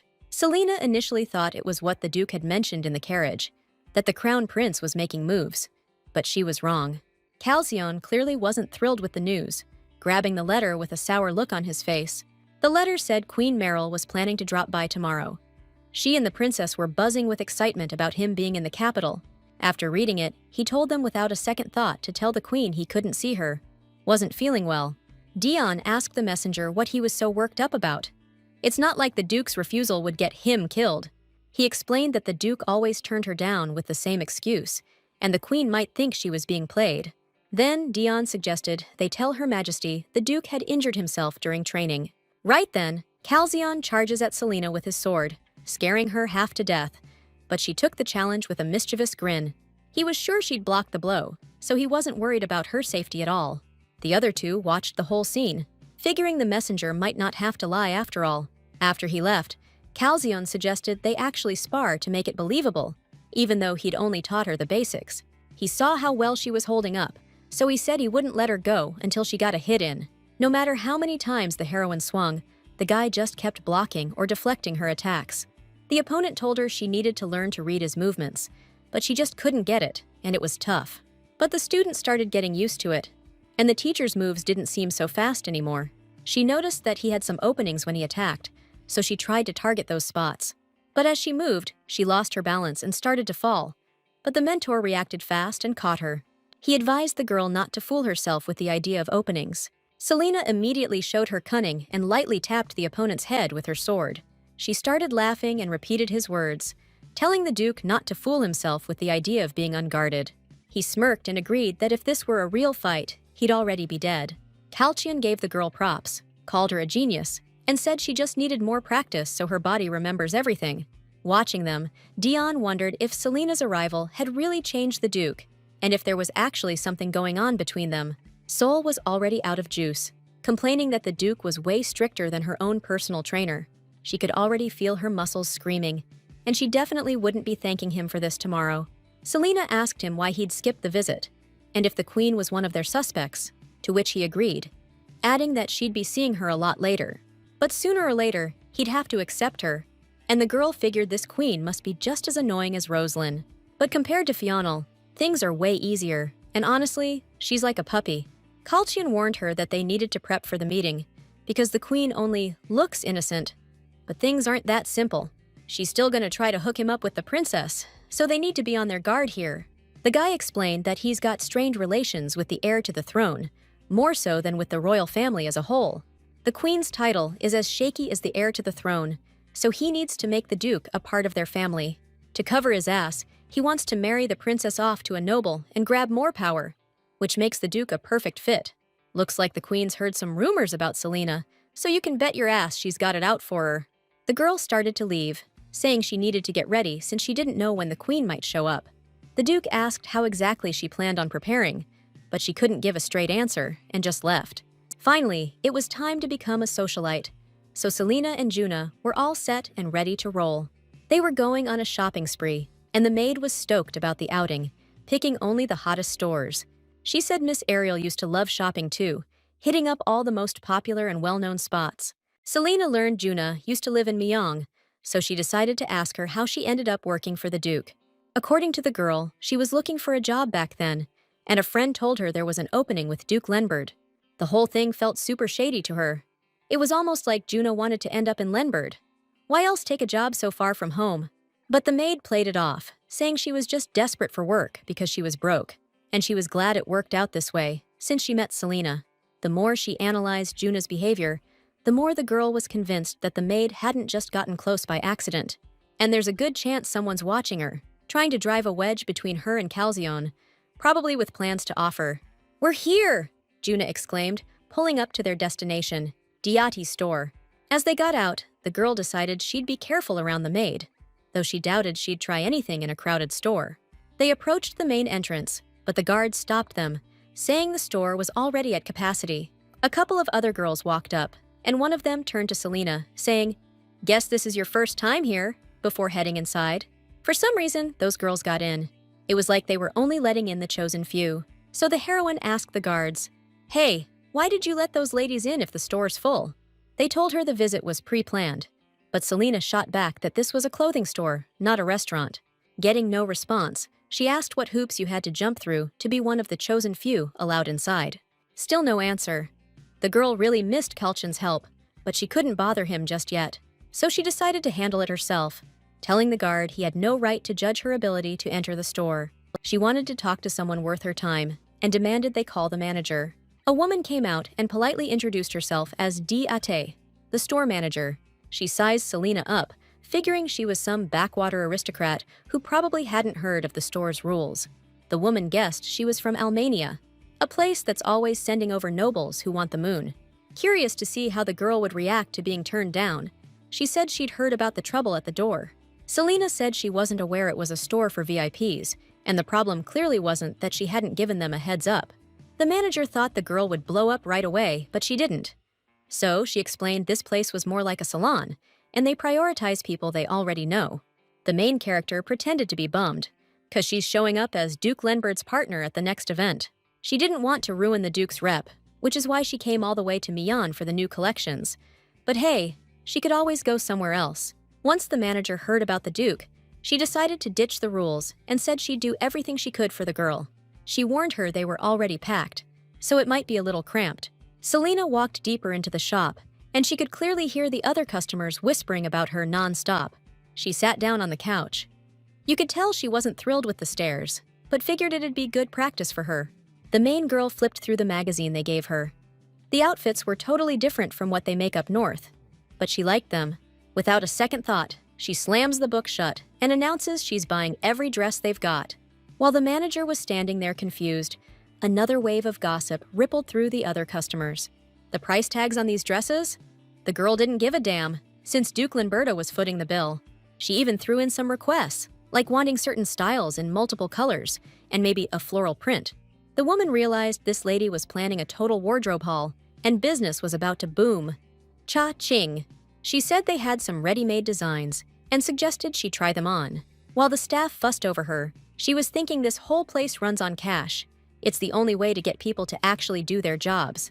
They were done fitting this dress, and Sewell stepped out to show everyone how she looked in it. Everyone was blown away by her appearance, and she was loving the reaction. She'd grabbed their attention and sparked the rumors she needed. Celine's digging the dress and wants it ASAP. The manager promised she'd have it by lunchtime. The lady said she'd be back later and was about to leave when some dude stopped her, scaring the girls. He introduced himself as Smith, the second son of Baron Chade. She'd never heard of him before. Since she didn't have a seat, this bold dude decided to offer her a spot with him. Saul noticed he was dressed more modestly than the people at the center tables, which probably meant he wasn't a big shot. If she sat there, it'd imply she was in their league, so she politely turned him down. But Smith wasn't giving up, and tried to at least get her name.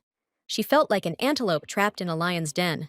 Selena explained that her guy, Calcion, was super jealous, and she could only really meet him properly if he was around. At the mention of that dude, the young guy quickly backed down and apologized for bothering her. Juno was super hyped about Selena's look, saying that when she showed up at the reception, everyone would be blown away. The heroine decided to switch gears and asked how Lady Ariel used to act. According to the maid, Ariel was gloomy at first, but then she suddenly started flirting with everyone. Sewell couldn't reconcile those two sides of her. She also said that this bride wasn't allowed into places at first either, but then she ordered 5 dresses from the store, and everything changed. Juna apologized for not warning her that not everyone's allowed in the store, but the girl took it as an admission of a setup.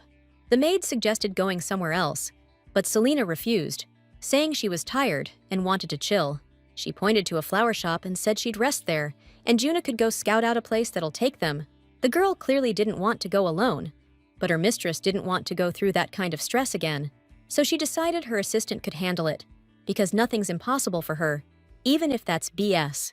An hour later, she comes running back, announcing she found this rumor joint, but doesn't know if it's any good since she's never been. Selena was speechless, thinking about how tough it must have been for Ariel, and how scared she probably was. Adding up all the clues, she made a list of reasons and suspects in the previous bride's death, but maybe no one wanted her gone, and it was just an accident. A man who was also with them pulled her out of her tangled thoughts, and the girl suggested they head to Rumors, but he called her over for something else. An urgent message just arrived from His Excellency. The message mentioned the Queen's visit, which means they gotta get back ASAP. When Selena got back, she saw something that really got to her.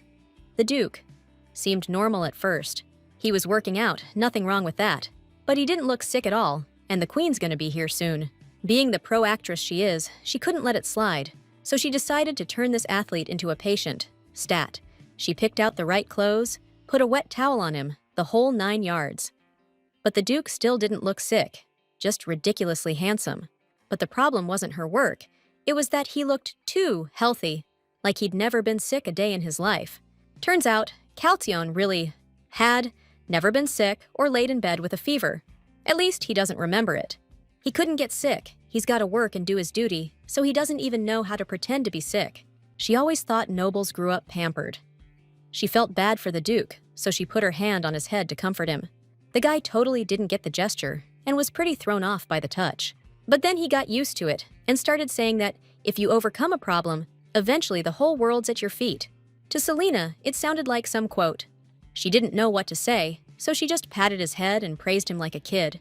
Sitting in the chair, she stretched real good and yawned, not even trying to hide how tired she was. Then the Duke suggested she take a nap, saying the Queen wouldn't come in without permission, and he'd wake her when needed. He didn't have to ask twice. She immediately started shamelessly shoving the invalid over. She asked him to wake her in 5 minutes, saying she'd wake right up, but she didn't even finish the sentence before she was out cold. The man watched the sleeping beauty, noticing this woman didn't stress him out at all. On the contrary, he'd gotten used to her. Just then, a servant entered the room, bowing to his lord, and announced that the Queen had arrived. That meant it was time to wake Selena. The Duke reached out to her, wanting to call her name, but something stopped him. He pulled back his hand and, in an almost abrupt motion, lay down in the bed, pretending to be either dead or asleep. The servant was confused by all this, but the master said he was feeling sick and asked him to say he was asleep. An hour later, Selena shot up, eyes wide, and started complaining about being left to sleep in. But the guy was just following her orders. A sick person needs their rest, right? Sol nearly cried at how awful she looked. Her dress was wrinkled, her hair a mess. As Calzoin confirmed, the Queen arrived with the princess, even though he didn't even want to think about it. Selena imagined the Queen as super strict while she fixed herself up and got ready. Only then did the Duke ask the servant to tell the Queen he was ready to see her. A pretty, pleasant-looking lady walked into the room and politely greeted him, with a little girl standing beside her. Our girl's jaw dropped. You'd think there were two princesses standing there, because the queen looked younger than she did. The queen came because she'd heard rumors of the duke's illness, but in her opinion, he didn't look sick at all. She locked eyes with Selena and blurted out her guess that she'd been denied an audience, cause the duke was busy with this woman. He insisted he was feeling like crap, which is why he couldn't meet with the guest, and apologized for it. The queen accepted the apology. She showed up unannounced because she wanted to see if the dude was really sick. The heroine thought the queen was sharp and honest, but it was hard to trust her sincerity. Something fishy was going on for sure. The girl curtsied and introduced herself to the guest, giving the polite greeting you do when you first meet someone. The lady with the hat remarked that the lady was incredibly pale and that she'd never seen such a beauty before. Selena didn't know how to act around the queen, and the queen definitely noticed her tension. She saw the girl was shaking all over and asked if she was trembling in fear that the queen might kill her. The woman was amused by the girl's reaction. It was fun to mess with her before the wedding, but she reassured her, saying she wasn't gonna kill or hurt her. The heroine was thrown. She didn't get why the other woman brought up murder. Judging by that, she'd been talking to Ariel.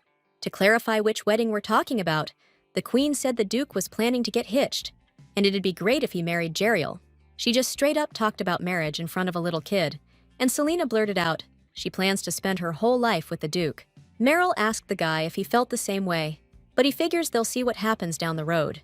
Marriage isn't on his radar right now, and he's sure about his feelings. But the queen reminded him things don't always go the way you want. She turned to Selena and told her not to rely on her feelings, even though Selena thinks listening to your heart is important. The queen thought that was sweet, but the thing is, there's a difference between love and marriage is grown-up business. Selena thinks the princess is too young for this, but according to the queen, some young people act like adults. And to convince Selena that Jeriel really wants to marry the duke, she asked the girl herself. Selena didn't like that they were asking a 10-year-old questions like that. She might not even understand what it means. But they didn't have to wait long. The princess answered the question with a yes, and she seemed shy and timid. The heroine went ballistic, grabbed the girl's shoulders, and told her to think about it again. The duke was twice her age. She wasn't bothered by Calcion's presence at all. She just kept trying to convince the kid he was an old, ugly, and dumb dude. The girl spoke softly, but she had a killer argument. The Duke of the North was totally gorgeous. Then she got louder, saying he wasn't old at all. He was the perfect age for marriage. She thought he was beautiful no matter what. The girl had a freaking obsession with him. Selena totally got the whole teenage crush thing, but she still thought the girl needed to seriously reconsider. She talked to her calmly, trying to get across the idea that love in a relationship goes both ways. The princess wondered that no matter how many times she asked the Duke about his feelings, he never answered. She was sure he'd fall for her eventually. But her friend broke the news. The man's heart already belonged to her. That's when the princess started throwing a fit, yelling about how she was prettier, richer, and had more status. Selena doesn't need to be the best at everything for the Duke to love her. They both knew their meeting was meant to be. Jeriel thought their relationship was like something out of a romance novel, and it almost broke her. The girl just couldn't accept reality. So with tears in her eyes, she kept saying it wasn't true. Calcione thought the queen should find someone better than him, but she didn't know anyone who could protect her and the princess after the crown prince takes the throne.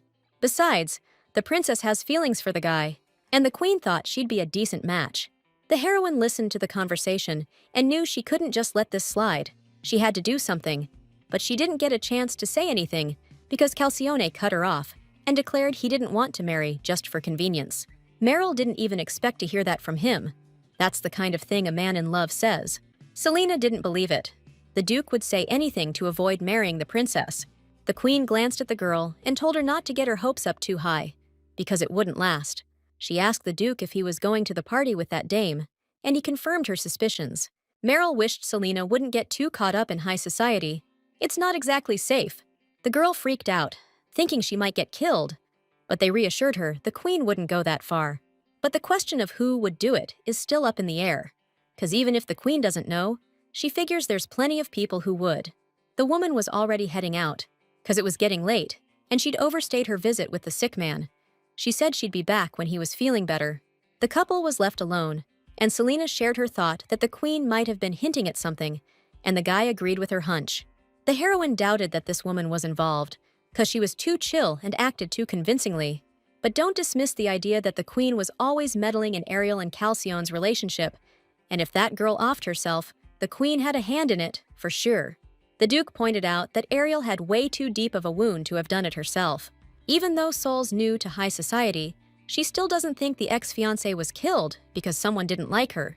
She's not saying it's a suicide, just that she's covering all the angles, you know?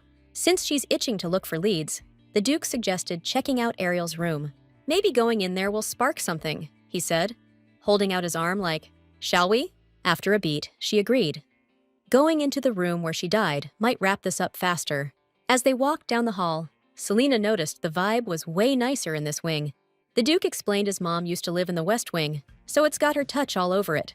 She liked the terrace they stepped out onto, and how the stairs led right into the garden. Super romantic. According to him, this place was designed for secret hookups from the get-go. Since the Duchess did her duty and popped out an heir, her husband didn't sweat it. The Duke didn't dwell on it, because that's just how most high society couples roll. The couple reached the climax of the West Wing. The bright, colorful interior captivated the girl, reminding her of the Duchess's personality. Like Calcion said himself, Ariel also lived here, but she hardly changed anything about the room. They reached the door that leads to a small room where the maids lived, and where Lady Jeanette used to live. She was there on that fateful day, but said she didn't hear anything because she was sound asleep. Calcion remembered and recounted what the dead girl looked like. The windows and door were locked, and the only passage into the room was through the place where Jeanette slept. But her door was locked that night too, so the killer couldn't have gotten through there, and Jeanette has to be the prime suspect, her motive being that Ariel wasn't a suitable match for the man's family status. But it would be shameful for Lady Jeanette to be implicated in a murder, so it's unlikely she'd do something like that. Calcione has said several times that, judging by the victim's wounds, the killer was someone who's held a knife in their hand more than once. Selena figured that person must be really strong, and maybe, if the girl really wanted to hurt herself, she could have done it herself. So, she laid her theory on the Duke. If it's true, the dude who pushed her over the edge is the real culprit. The Duke agreed, saying the guilty party could be anyone she even talked to. Hell, it could even be Calcione himself, who was totally clueless about it until now. The realization hit him hard, and he just covered his face and slumped. He genuinely felt guilty, because that day, he'd only been focused on what happened and who did it, not on Ariel's death. He wondered how she figured it out, but she just said it popped into her head. You'd think she'd been through something similar, but according to her, not really. Anyone can feel like that, like they don't belong in this world. There wasn't one specific person making Selena feel that way, just strangers trash-talking her and spreading lies. That girl had a lot to fight through back then, but she eventually won and became a famous actress.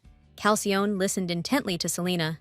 Something seemed to click in his heart, and he told her she shouldn't have to put up with anything in this world. She could just tell him everything. She shouldn't have to fight this battle alone. The heroine chuckled softly, amused by the possibility that if she told him everything, he might hunt those people down and punish them. The Duke thought about it for a second, then confirmed that if that was a viable option, he'd take it. Selena initially looked down, then started to object, saying, "You can't just kill people because they're bad." The man didn't kill for that reason, but he'd been in situations where territorial disputes made such an outcome unavoidable, and thanks to that, he could now clearly defend his interests. That's why he asked the lady not to endure any injustice directed at her, because in this world, she had him. The next day, Selena received a letter from that very shop. They'd made a mistake that prevented them from sewing the clothes and asked the girl to visit them again. She showed the letter to the Duke, who was outraged by such rudeness. Not only had they made a mistake, but they couldn't even come themselves. Despite the fact that the girl had paid them a decent sum, they sent her this kind of letter. It hit her. Someone was behind this, and that letter was a declaration of war. So, she prepped like crazy to head to that store, making it clear she accepted the challenge. Weirdly enough, Lady Fional was there. Neither of them saw that coming. Fional noticed she was pissed and asked what she was doing there, and the girl snapped back that she wasn't banned from the place. Looking at Selena, the lady thought, "This place is full of bad news." And honestly, she thought the girl was nuts. Like before, she just argued back mockingly, not taking her seriously at all. But then she remembered Fionel might know something important, so she dragged her off to talk, kinda rough. And to keep her maids from following, She made it clear they'd regret it if they disobeyed. Selena slammed her against the wall and got right to it, saying she obviously knew something about Ariel's death. She asked again what she knew, because she knew a lot about her. Fiona threatened Selena more than once, saying she'd end up like the Duke's ex-fiancé.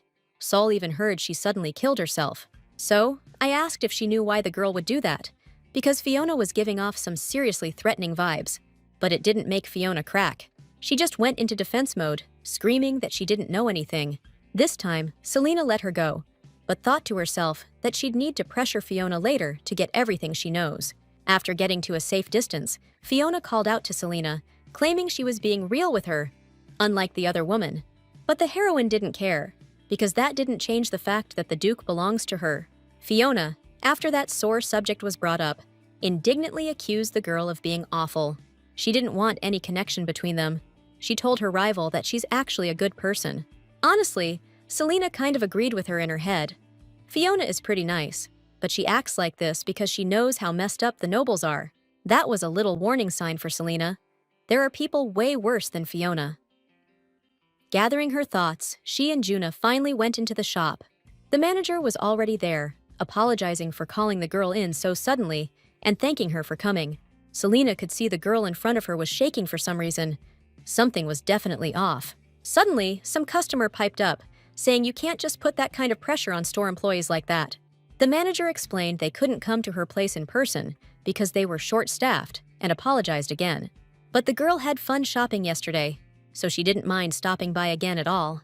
The Duke also read the letter that Selena got her hands on, and he was pissed because it meant she wouldn't give him the attention he wanted.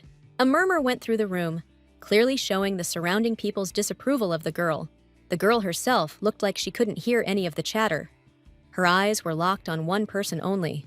She didn't even have to guess who was behind this. Rosalind herself was sitting right there, sipping her tea like nothing was wrong. The main character pulled up a chair and greeted her casually, acting like it had been forever since they'd last seen each other. Rosalind couldn't return the sentiment. She just couldn't stand that flighty attitude. To put it bluntly, she doesn't have time to chat with commoners. She's a noble, and she's got to watch what she says. Some random lady whispered in Rosalind's ear, hinting at Selena's stupidity and lack of manners. And the whispers in the hall just kept going. Everyone there thought the heroine was so tacky. Sol, meanwhile, was thinking that it was exactly this kind of behavior that could have driven Ariel to suicide. Even though she's a pro actress, it was still tough on her. She knew there was no point in arguing with these people. She was at a disadvantage. Selena couldn't say anything back to Rosalind. She figured the villainess in her shoes would just pull some power move to win. And just like she ordered it, the Duke himself suddenly appeared behind her, arriving at the perfect time. He was giving off a killer vibe. Looks like he overheard something he wasn't supposed to. Nobody in the hall, not Rosalind, not Selena, expected him. The rumors started swirling again through the room. The guy was worried sick that she'd gone alone, so he decided to come too. He pulled the lady close and announced to the whole room that she was his guest, invited by him, and he wanted everyone to get that through their thick skulls. He also pointed out that one person in particular should already know this better than anyone else, turning to Rosalind as he said it. But she shot back that the Duke had never introduced her as a guest, so she figured Selena was his woman, the kind of woman who pushes all the boundaries and warms the Duke's bed. Calcione scoffed that she could only come up with something like that, but maybe it was from her dad, always messing around with his mistresses. He figured that's why Rosalind could only think that way. But the Duke was nothing like her father. Then he turned to the crowd and said he was serious about Selena, which was exactly why he brought her. So he thought everyone else should take this lady seriously too. After that, the couple left the store, and Rosalind was left with nothing again. Just like last time, the heroes were riding in the carriage, and the dude was practically radiating a thundercloud. You could tell he was pissed, but Sol was still gonna double check. Turns out, he had a damn good reason to be in a mood, cause the Duke saw how they were treating his guy. Plus, he saw that the letter she got this morning bugged her, and she was super on edge. Calzoon asked Selena why she even bothered coming if she knew what was gonna happen, and if she was seriously ready for all this crap. The Duke reminded her what he said yesterday about not putting up with that kind of treatment, but she started making excuses, saying she didn't do it on purpose. It's just, the Duke showed up right when she wanted to flex her power, and she put up with all the insults because she wanted to break into high society, but the guy said she didn't need to. Then Selena reminded him that that's why she's even here, because the Duke wants to find the creep who murdered Ariel. But he didn't agree, because even if there isn't a killer, he's trying to figure out why it happened, and she doesn't need to go through the same stuff as that victim to do it. And since the two of them are different, Selena needs to find another way to fit in with the social elite. She almost said something about Ariel, but Calzion cut her off, shutting down the subject. She doesn't need to get close to these people. He doesn't want anyone else getting hurt because of him, so he just told her to be herself. Back in her world, Selena always had to do what she was told, and it sucked. But this cold-hearted dude sitting right in front of her just said the one thing she'd always dreamed of hearing. And now she realized that as an actress, she was used to taking crap and pointless criticism. She'd been turning a blind eye to the rudeness for too long. But it was tough on her too, just like everyone else. She seriously needed to pull herself together, wipe away the tears, and act like she didn't give a damn. But then the Duke hugged her. He figured it might calm her down. After that, Selena found it hard to call herself an actress, because Calcium could see right through her.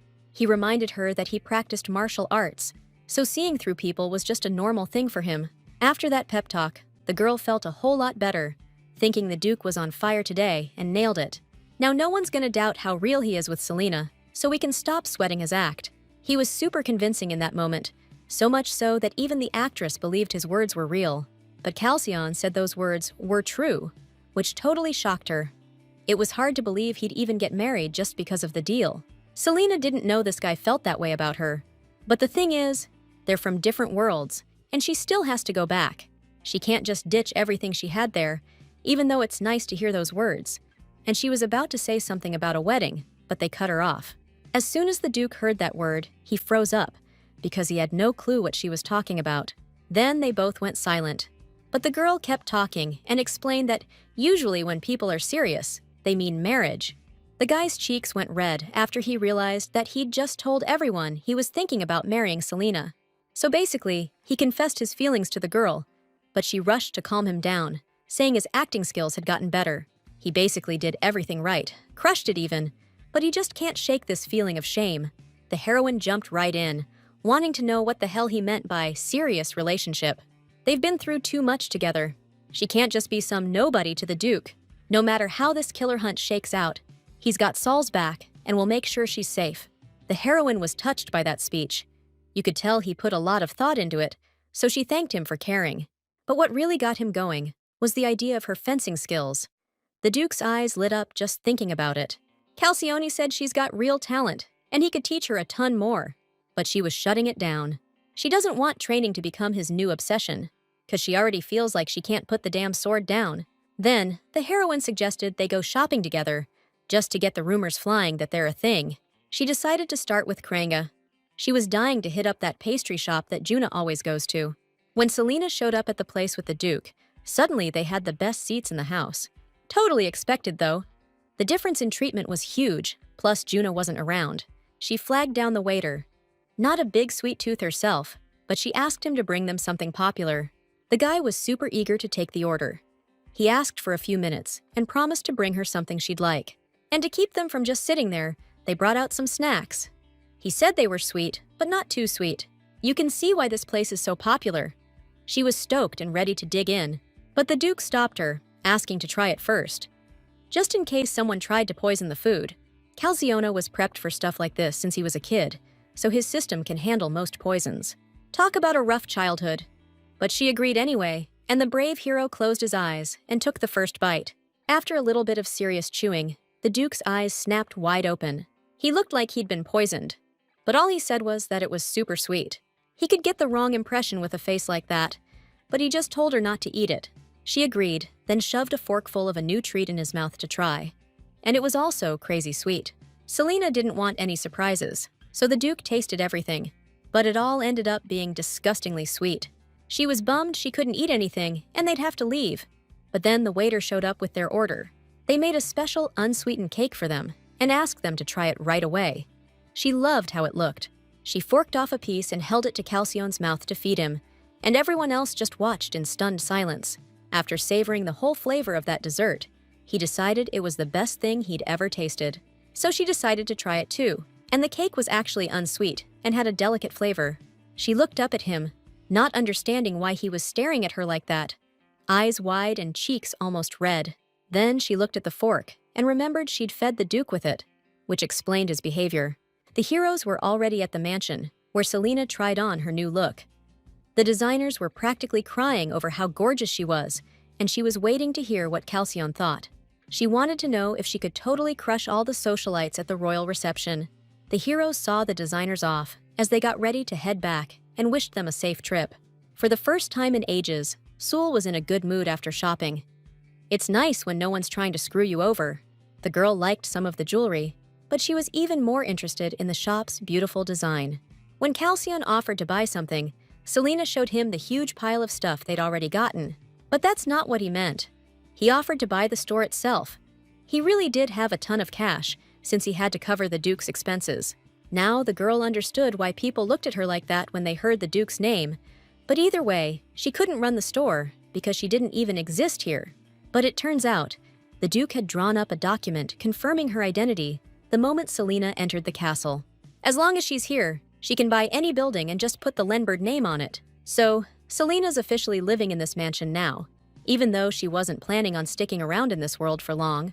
She used to think this was all a dream, but now she can definitely see and feel that she's living in the real deal. Like the Duke said, when she goes back to her world, this document might just stick around. There's no getting rid of it, because the fact that she belonged to the Duke isn't just going to disappear. The couple already headed to the castle. Calcione said guests gotta show up before the royal family, or they could even get accused of treason if they're late. After hearing that, she started freaking out about being late. But the Duke doesn't want to arrive too early either. She peeked out the window, wondering why there were so many carriages on the road. It looked like a freaking battle. They were both looking the same way. She was checking out the emblems on the carriages, which belonged to families she already knew. What she saw made her think these families were battling each other over who gets there first. So this time, the heroes are gonna have to jump into the fight. But for now, they get to ride along like everyone else. Suddenly, the carriage they were in took a hard jolt. Selena almost ate it and totally freaked out. Calcione got worried about her, so he moved closer and asked if she was all right. He stepped outside, where Dion told him they had a problem with the carriage wheel, and the driver was already checking it out. The driver himself soon came over, holding something, and said that some wire had gotten tangled around the wheel. He'd inspected the carriage before they left, but he hadn't looked underneath it, because that's what the regular checkups are for. Selena was just glad nobody got hurt, even though it was too late to call for a new carriage. So she went over to the Duke to ask if they could just use the horses instead. He said it wasn't forbidden, especially since a lot of aristocrats like to show off how cool they are that way. That's pretty much the answer she was expecting. She suggested they all ride on horseback. So the Duke told Dion to get the horses ready, and he took off right away to do it. Selena's a total pro when it comes to riding, being an actress and all, so a dress ain't gonna slow her down. The horse was already there, and she hopped on that beast with some serious grace. Dion was thrown. He figured the lady would ride with his excellency. He totally spaced on how good she was with a sword. She told him that she and the Duke would ride ahead, and the rest of them could follow. Calcione pointed out that, aside from Miss Orlean, Selena's the first noble lady to show up on horseback. This woman's been kicking ass since she was a kid, which is how she got the title of Countess. She's done a ton on the battlefield. Nobody can stand up to her spirit, and Selena was fired up by that image. The Duke said this Countess would be at the party, but not for long, because she hates loud crowds. Seems like nothing in the world could grab our girl's attention, but she was dying to meet this person. She's really settled in here, so realizing that is gonna make leaving this place even harder. The couple was almost there. People were visible up ahead. That must be the main gate, and they hurried towards it. The guards were making sure everyone was accounted for, getting ready to close the gates. But one of the guys spotted Duke Lenbird approaching, so they waited patiently for them. They arrived, and the young man offered his hand to the lady to help her down from the horse. The Duke introduced himself and the lady he was with, and they were welcomed. As the couple walked forward, rumors spread through the crowd. The ladies were buzzing about these heroes. Selena thought the people's reaction wasn't bad at all. She was glad things were going smoothly so far. Lady Fional approached them. She missed the Duke and was worried something happened to their carriage, that they weren't coming. She was so happy to see him and wanted him to promise her a dance later. But Selena burst her bubble, pointing out this guy arrived with her. She wished Fional good luck finding a partner and then rushed off with the Duke to grab a bite. Calcione complimented her, saying she handled that woman perfectly, and she replied that she could handle anyone. Just then, Lady Rosalind suddenly appeared beside them, politely greeted the Duke, and mentioned that she heard them mention her name in their conversation. Selena simply said she missed her, and the lady made sure the couple was doing well, which made her happy. The heroine pointed out to Rosalind that she was pretending not to know her name again, even though they'd spoken more than once. Another girl suddenly showed up next to her, greeting everyone present and saying how glad she was to see them all. She introduced herself as Laurel, mentioning that she and the Duke had met last year on Kingdom Day. Saul figured that this girl must be in cahoots with Rosalind, since she showed up right when she started going after her. Calcione and Laurel were still standing there, exchanging pleasantries with each other. Selena noticed that something was off about this lady. It looked like she was subtly flirting with him. Looks like she thinks Saul's playing dumb, but he knows exactly what she's doing. So she just straight up claimed him with a gesture. The Duke introduced his date and said he hopes she'll be joining him at future events. Lier didn't need to be told twice. She got the message, and her attitude just vanished. She was riding high from that win. Bring on 100 more girls like that, she'll crush 'em all. After that, the Duke was like a broken record, telling every woman the same thing. He's got a date and hopes they find someone too. Selena was getting tired of all the attention, but Calcione reassured her that nobody else would approach now that the royals were here. Finally, the guests were told the Queen and Princess were about to make their grand entrance, and damn, they were dressed to kill.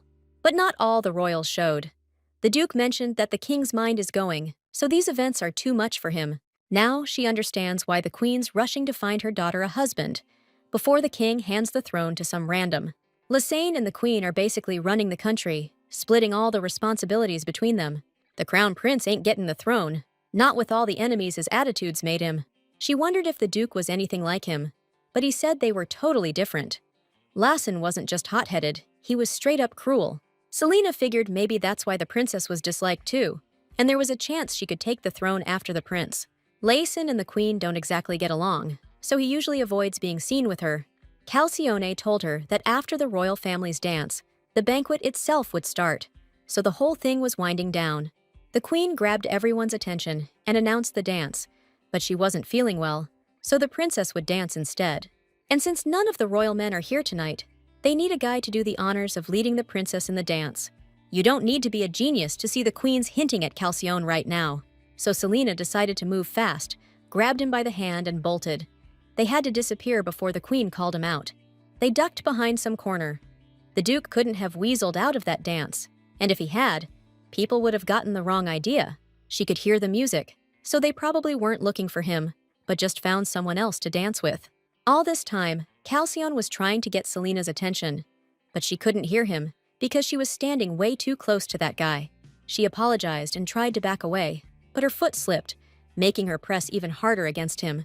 They were both super embarrassed by the situation when they heard applause from inside, so they decided to head back in. On the way, she tried to get her head on straight. She just needed to forget what had just happened between them. She figured the Duke wasn't even thinking about it, but when she saw his ears were red, she blushed even harder. Inside, they were standing and talking with some guy, and Selena had never seen him before. Turns out it was Baron Zion. He just couldn't get over the death of his daughter, Ariel. He wanted to talk to Calcione about something and asked for a moment alone, so she decided to leave them and grab a bite to eat. The guy asked the lady not to leave the ballroom, even though there were plenty of guards around. The girl was standing not too far off, wine glass in hand, wondering what those two could be talking about. She figured the guy probably hated seeing her, since she'd basically taken his daughter's place. Suddenly, this random dude popped out of nowhere, pulled her out of her thoughts, and complimented her drink choice, saying she had great taste. Then this torrent of info started spewing out of his mouth, stuff nobody asked for, just rambling about alcohol like he was some kind of expert. Thanks to Lady Jeanette's lessons, she couldn't even tell him off. Had to play the part of a proper young lady. This guy just wouldn't quit with the compliments. He was clearly drunk enough to not even realize what he was doing. He then suggested she keep him company and head to an empty room where they could be totally alone. That was the last straw for Selena. She was ready to ditch all of Jeanette's instructions, so, in her own sweet and simple way, she told him to disappear from her sight. He quickly took off, but another guy immediately took his place, stuck to her like glue. But she got rid of him too. Another guy came on to her, but Saul was a pro at turning these Klingons down. Selena was getting fed up with people hitting on her, even though they knew she was with Calcione. A lady standing nearby started laughing, saying the girl was doing a bang-up job rejecting everyone. She introduced herself as Viorel from the royal family, saying she couldn't help but smile at the scene and apologized if she was being rude. Selena sized the lady up and figured her family was one of those like Fional's, wondering if she was about to get challenged. So she introduced herself too. The girl already knew Selena, thanks to her dramatic entrance at the reception, and she was seriously impressed by it. Viorel had a pretty good vibe about her and offered her a drink, since alcohol washes away all bad memories. The girls raised a toast to the grand entrance, and everyone around them happily raised their glasses too. Some girl suggested everyone drink to her horse, because her white horse named Sina finally gave birth. Viorel congratulated the lucky owner, and they all drank together to some stranger's horse, Sina. Selena figured these guys loved to drink and didn't need much of an excuse, but it was still better than the company she'd been stuck with. So, she quickly jumped right in, bottle in hand, ready to cheers to overflowing glasses. It was all fun and games, sure, but these dudes were lightweights compared to our girl, who ended up out-drinking them all. She was just glad things stayed chill. She needed to get some air quick, so she could pull herself together. She figured Calcione would be chatting with Ariel's dad for a while, so she decided to slip out solo. Even though the Duke told her not to wander off, she did anyway, and started hunting for the restroom. The hallway was dark, giving off this creepy and scary vibe, which really got her imagination running wild. Suddenly, a familiar voice called out to her. It was Fional, who figured Selena was fearless, wandering around here alone. Our girl grabbed Fional by the hair and dragged her towards the restroom, cause she needed to have a little chat. Fional was about to ask what she wanted to talk about, but Selena cut her off, so she could take a leak without ruining her image. She asked the girl to imagine it was a babbling brook. Fional was super pissed at being treated like that, like she's some toilet escort servant. It drove her nuts that the Duke picked up someone like Selena, saying nothing good could come of courting trouble. But she clammed up right there. This wasn't the first time, so our girl decided to figure out what Fional knew that she was so scared to spill. Rosalind, Fional, even the Queen warned her that her life was in danger. But Fional just kept quiet. It all feels weird cause everyone connected to the Duke keeps telling her she's gonna die. And the thought hits her. Maybe they actually know how Ariel died. Selena asked why Fional said she'd die if she thought Ariel's death was suicide, and didn't know why she did it. Worry and fear are written all over her face. It's unclear why she's scared. Maybe she's even being threatened. Suddenly, Fional spoke up. She decided to be honest and said she didn't care whether Selena lived or died.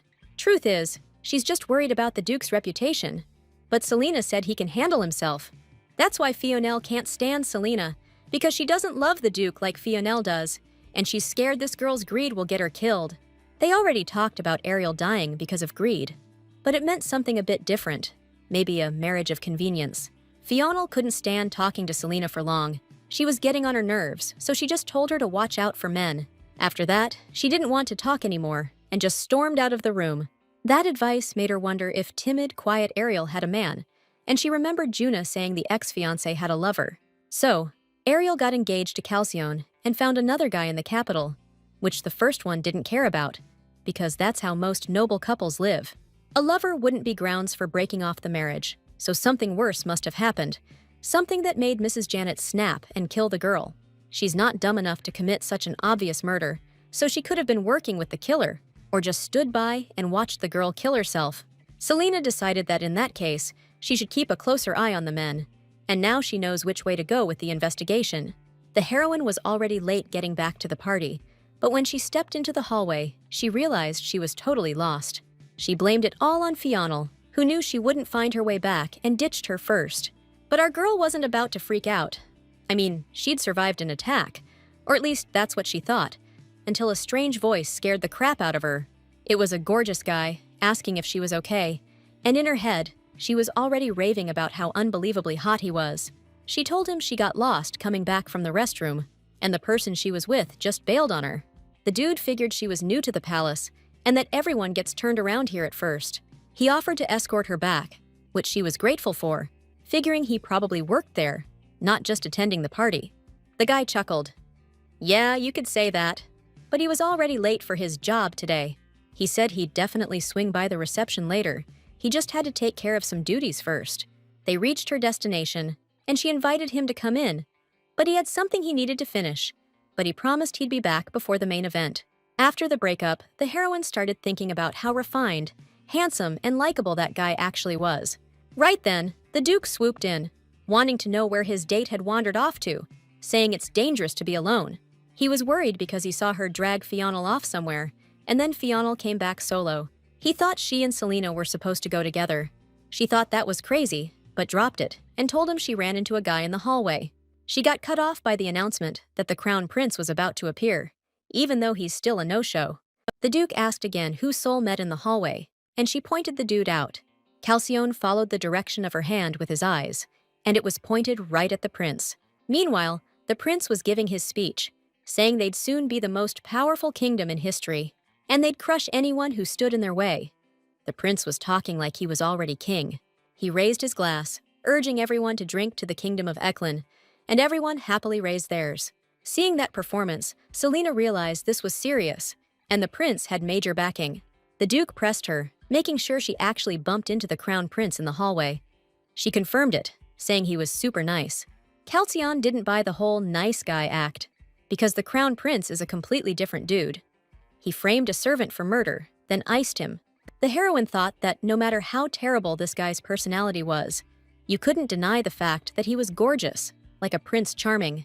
Calcione thought she was going on a little too much about the prince's looks, so he dramatically turned away, making it obvious he was annoyed. The girl definitely didn't want to offend the Duke, so she asked him not to be upset, because he was way more handsome. That compliment got the Duke to crack a smile, and his cheeks turned pink. The girl thought the whole scene was adorable. Next, the heroine suggested they dance, since they were getting a ton of looks, and they needed to sell their little charade. The guy pulled her close by the waist to lead the dance. These two were giving off a great vibe to everyone around. Selena's loving being led in the dance. The Duke's got a natural talent for it, and he's a quick learner. He doesn't miss a thing, showing his partner he cares with every move he makes. This dance with the Duke? The best part of the whole damn party for our girl, which she was happy to tell him. That was music to his ears, a real honor, hearing her say that. Soon enough, the music faded, and they bowed to each other, signaling the end of the dance. The prince comes down, clapping. He dug the dance, thought they looked great together. They bowed to royalty, showing respect. She was a little surprised he came over first, though.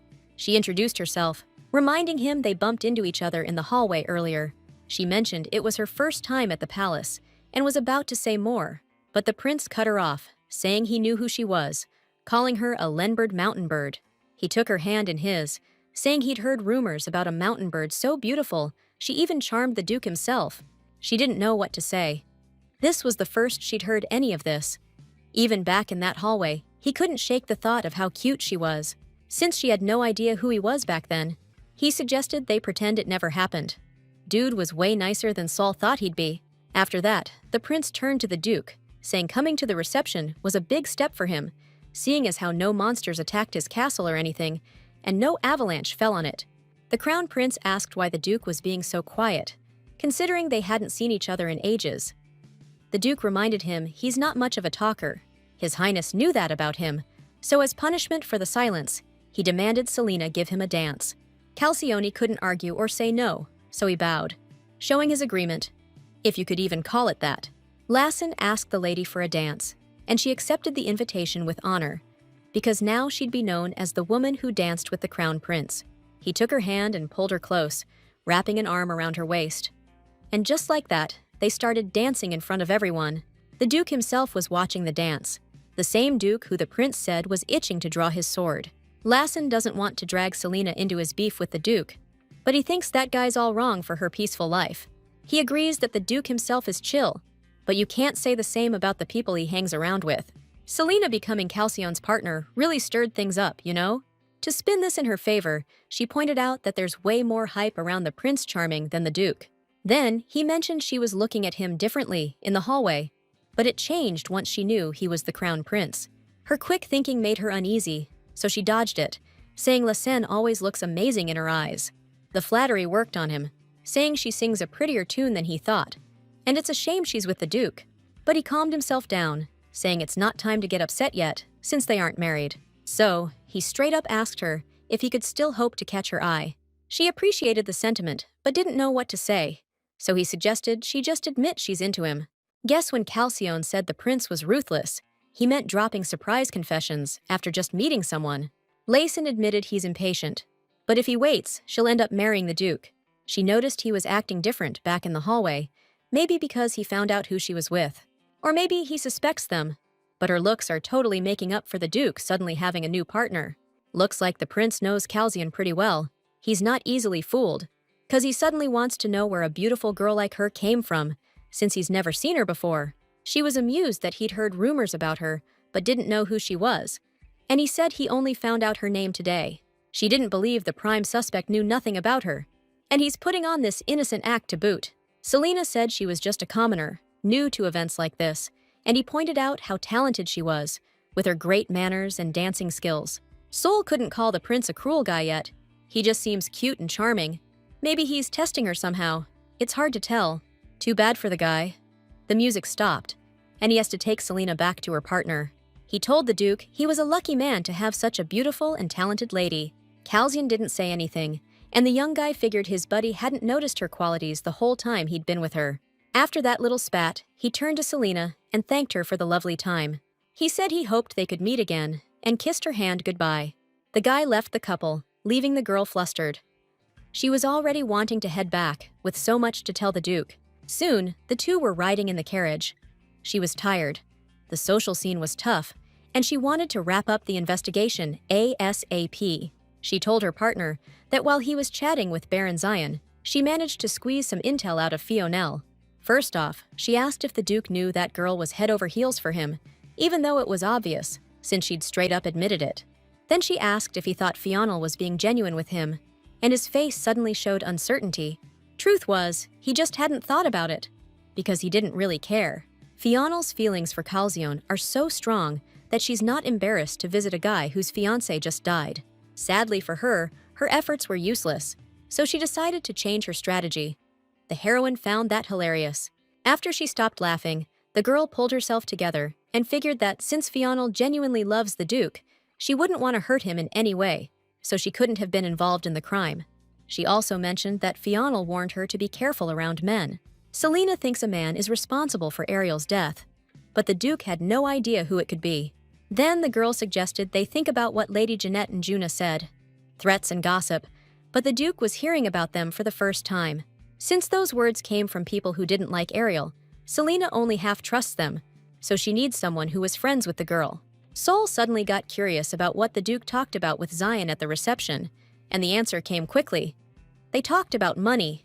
The girl thought that was, to put it mildly, messed up, because the guy's daughter just died, and he's worried about money.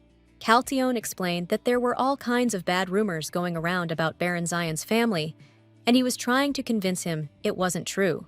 Then that guy asked to return all the furniture he'd bought, so it wouldn't hurt the Duke's reputation in the future.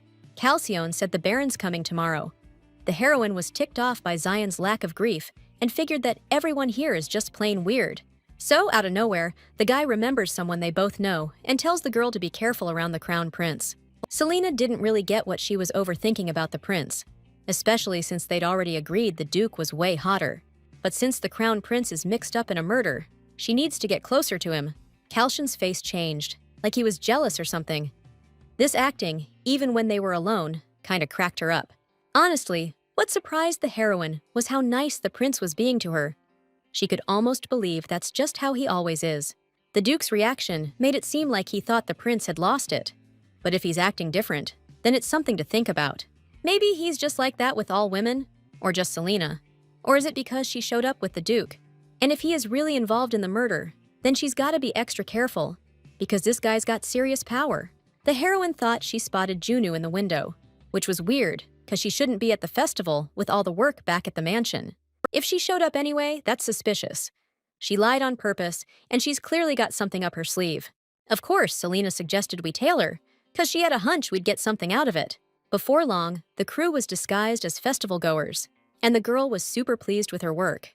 To avoid looking sus, they gotta act normal, not draw any extra attention to themselves. Like, they could pretend to be a couple who just ducked into the alley because their hormones are raging.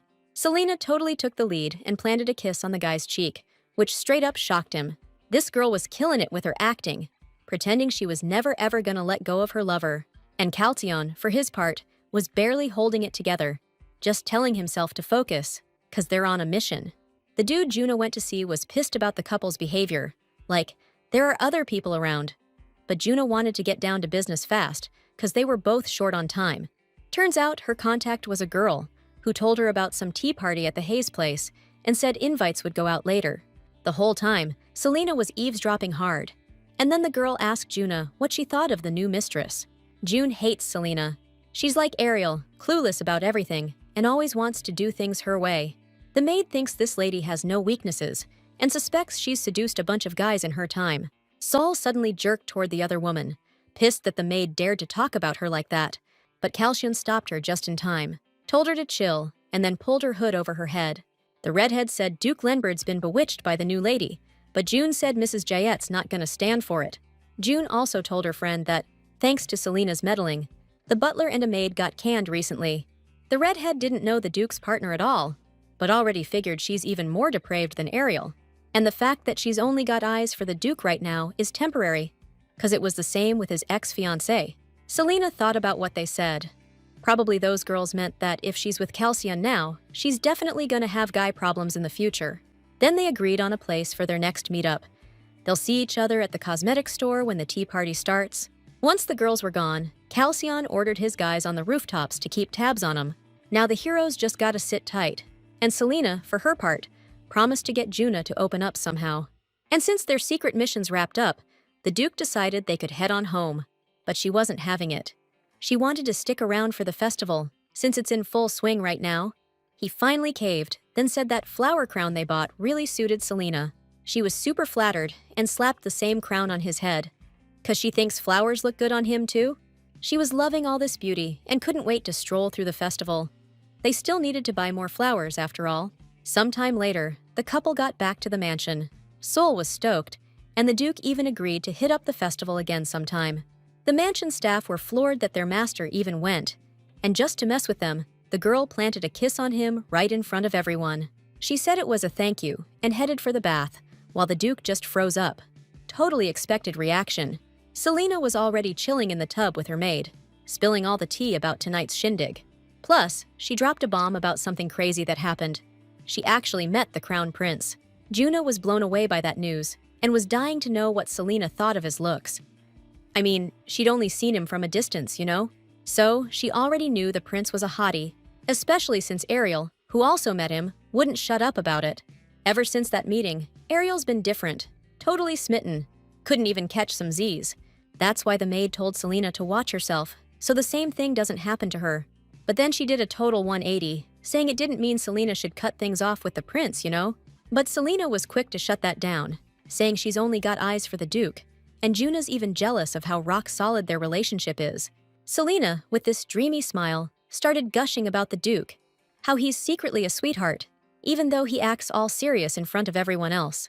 She remembered how flustered he got from that kiss at the festival, so she's got to get him used to a little touchy-feely action. So, after her bath, she marched right into the Duke's study and announced they'd be practicing kissing from morning till night. She figured since Calcium looks so out of it during a kiss, they needed to rehearse cheek kisses. It looks sus when a guy swoons over a kiss, even though they're sharing a bed every night. They needed the practice, and the Duke totally got it, so he was down to start ASAP. The tutor decided to begin with simple touches, to get her model student used to it. The atmosphere was pretty romantic, and for some reason, the girl just couldn't focus. The guy decided to take the lead and reached for her face, but she stopped him, suggesting they continue some other time. The Duke pulled back, his cheeks already flushed, but despite the embarrassment, he asked if he did everything right. Selena was silent for a moment, her face burning up, and her eyes seemed to glaze over, but she managed to squeak out some sounds and praised her partner. The next morning, Selena decided to go see Baron Zion, who had already arrived at the mansion. The girl walked into the room and saw the man, watching his furniture being packed, clearly stressed about it. She was there to honor Ariel and crack the murder case, which is why she came to see him, and he finally noticed her. She told him he didn't need to rush on her account, and he promised it'd be quiet again as soon as the furniture was out. But she wasn't worried about herself, more about the guest. She wanted him to feel comfortable with her around. Zion just turned away, and the girl explained why she wanted that, because she'd taken his daughter's place. But the man didn't think he should suffer just because his daughter lost that spot. What she actually meant was his feelings, because there's no way to ever make up for those. Zion, raising his voice, made it clear he wasn't going to cry just because she reminded him of his daughter, or that she could share the estate. Selena wasn't expecting that reaction. She just figured he'd be grieving Ariel's death. The man agreed grief was unavoidable, since he could have made a lot more money if someone hadn't stuck their nose where it didn't belong. The heroine realized she'd said something stupid, so she decided to leave, but Zion offered some advice before she did. It'd be good if the girl knows what she's doing, because someone's already gotten burned by not knowing. Selena came into the room where the Duke was sitting, looking at a tea party invitation. And she'd gotten one too, by the way. She said she'd look at it later, but she was still surprised that she'd been invited. The man noticed something was off with Selena's expression, so he asked what was up. She explained that she'd just seen Baron Zion, and she felt weird because his daughter died. But he's only talking about money. Callion said you shouldn't expect much more from an aristocrat, even if it was his own kid. Some families really love their children, but for most, they're just weapons to achieve goals. This world's really messed up to the girl, and she wondered if the Duke would be sad if she died. He thought about how he'd react, what he'd feel if he saw Selena dead. She wasn't expecting a response anymore, and told him not to worry. She knew he wouldn't be upset. He denied it, and honestly, she would believe him if he just acted surprised. Calcione was scrambling for an answer. He really was furious when he heard about the attack, and what he saw messed him up. The answer was practically right there, but Dion cut off his thoughts, coming to them with news. He finished the investigation and found out which family Juna, the maid, belonged to. She was dying for a more specific answer, which she got immediately. The family belongs to Count Hayes. Selena had heard that name before. It belongs to Laurel, that blue-haired girl who caught her arguing with Rosalind. She'd heard the name from Juna and found their invitation. It all had to be connected, and she needed to check it out. While Juna was tidying Selena up, she was thinking about which tea party to go to. She'd go to all of them, but the dates overlap. Since the maid knows all these families, she asked her for advice on who to pick. After a little digging, Juna picked the Hayes family, which was exactly what the heroine expected. But Lady Hayes wasn't exactly welcoming at the reception, even though Ariel supposedly raved about her, according to the maid. The maid practically insisted, saying it was a huge mansion, a great place to make connections, so she decided to go. Juna told her that the lady could always come to her with questions like that, since she had plenty of experience. Since Selena didn't want to ruin the Duke's reputation, she decided to ask Lady Jeanette for advice. She was embroidering something on Calcione's shirt, then asked the girl to sit down and wanted to know what kind of advice she needed. Selena explained that she'd been invited to a tea party and needed to know what to watch out for and how to act. Her mentor explained that how the tea party goes depends on the host, and if the Duke's escorting her, she doesn't have to play along with everything. But if she's going alone, she'll have to adapt and try to ease her way in, little by little. That sounded tough to her, since every court reception has its own vibe, and people always break up into cliques. She can try to fit in, but people will probably think she's weird, just like they did with Virel. But Jeanette's already taught her the basics, and she even went to a palace reception, so she just needs to do what she did before, and there won't be any issues. The girl remembered how she acted at that reception, and broke her mentor's most important rule of etiquette. And since Lady Jeanette doesn't know what happened there, it means she doesn't have any close noble friends from that reception, so she can't be anyone's pawn. The main character got a huge clue about Ariel's death, and there's no reason to question Jeanette anymore. So she thanked her mentor and was about to leave, but the woman stopped her because she wanted to warn her about something. She said that at tea parties, people might seem friendly, but they might be exchanging gestures and signals that only they understand, and also gave advice that if the invitation is in a red envelope, it's better to come in black. According to her, the Duke has never been to such events, and maybe he'll attend this time. Now the girl understands where this generosity for advice comes from. Lady Jeanette is just obsessed with the Duke. Soon, Selena was prepared for the tea party. She had a simply amazing outfit that fit her perfectly. Only thing was, moving in it was a pain. But hey, what can you do? And with that, she headed for the exit.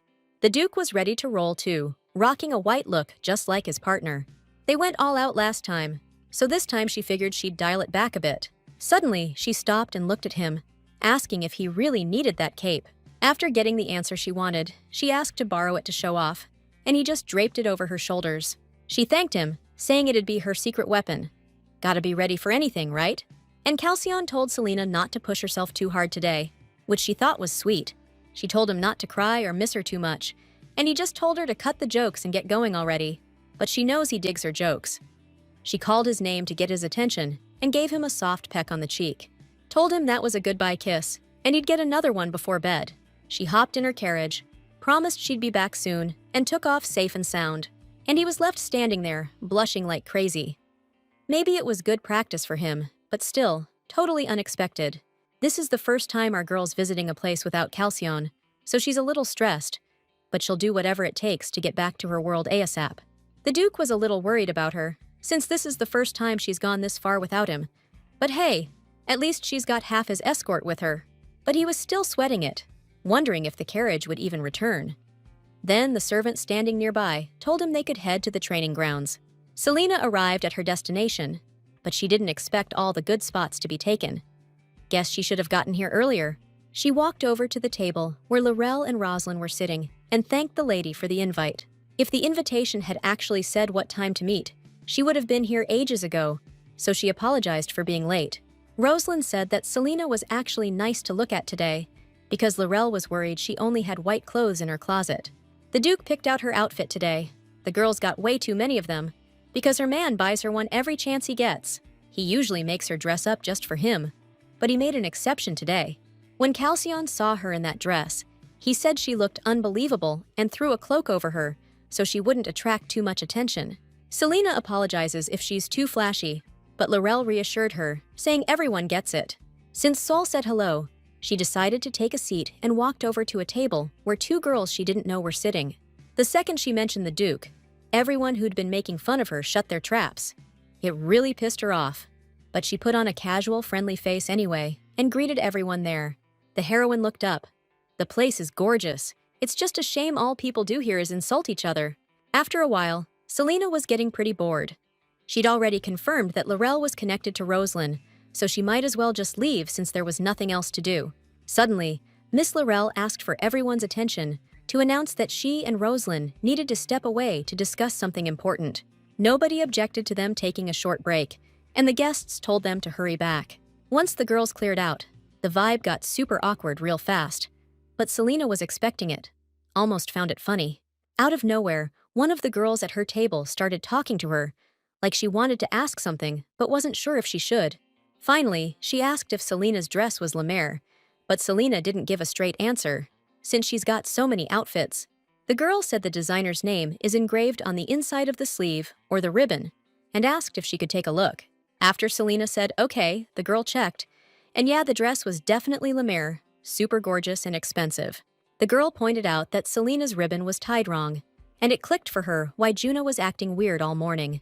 Selena thanked her for pointing it out and said she needed to hit the ladies' room, so the girl gave her directions. Selena noticed everyone around her had suddenly changed their tune, probably because Rosalind bounced, but she doesn't owe them any warmth, because they're only being nice to her now that she might become a duchess. Selena found the bell she was supposed to ring, but then she heard this really loud voice, like someone was yelling. It wasn't totally clear what was going on, but Sol decided to head towards the screaming. As she opened the door, she heard a girl inside yelling about her dress being stained and a maid trying to clean it. It was Laurel, already ranting about some girl who she thought was way worse than her in every way, and whose arrogance wouldn't disappear in 1,000 years. The heroine figured she was griping about Rosalind, which seemed a little weird since they were supposed to be besties. She kept complaining, saying Rosalind first declared she'd be the crown princess, and now suddenly she wants to be a duchess. She couldn't understand why Rosalind needed to meet with the crown prince, or what she even wanted. Suddenly, Selena decided to make her presence known, saying she overheard an interesting conversation and thought Rosalind would appreciate a recap. Laurel totally didn't expect that and was initially startled, but then decided to find out what Selena was doing there. According to her, she just happened to be in the powder room and accidentally overheard a conversation that piqued her interest. She wasn't in a rush, so she'd love to discuss it, since she thought she and Rosalind were close. Even though she talks smack about her friend behind her back, she still thinks Selena shouldn't get involved. Then, our girl said she overheard Laurel calling Rosalind a bat, and she's definitely going to be pissed when she finds out. Laurel realized she was being played and threatened, so she agreed to talk it out, but Sol told her they'd already started. The truth is, Laurel and Rosalind are tight because their families have shared interests. Sometimes they team up, sometimes they compete. Right now, they're cooperating, and things are pretty straightforward between them. The girl confessed she didn't mean to be cold to Selena. It's just there are things a person has to do. It was Rosalind who ordered everyone to attack Saul at the party, and now she's invited her to tea without the Duke, so everyone can mess with her without fear. Laurel said she wants to get to know Selena better and has no reason to bother her. But why Rosalind's doing all this, she has no clue. Our girl asked for advice on how to befriend Rosalind, because if they became close, they could hang out together. Laurel didn't rush to answer, and Selena almost figured she'd lied about wanting to get closer. This girl couldn't let Selena spill everything she'd heard to Rosalind. She had to think fast. She bullshitted that their families were in the jewelry business together, which is why they were hanging out. She won't be stuck with Rosalind forever. Once her family cuts a deal with Lenbird, they can ditch her. Our girl suggested that if the Hayes family wants to work with Lenbird, they should befriend her. She could ask the Duke for a favor for her friend. So, they told Laurel to write a letter to the Duke, because if Selena delivers it, it won't raise any flags. But Lady Hayes wasn't buying it. She didn't think the Duke would go that far for her. Still, they shoved a paper and pen at her, told her to start writing now, and reminded her to mention she'd become friends with Selena and heard a lot about the Duke.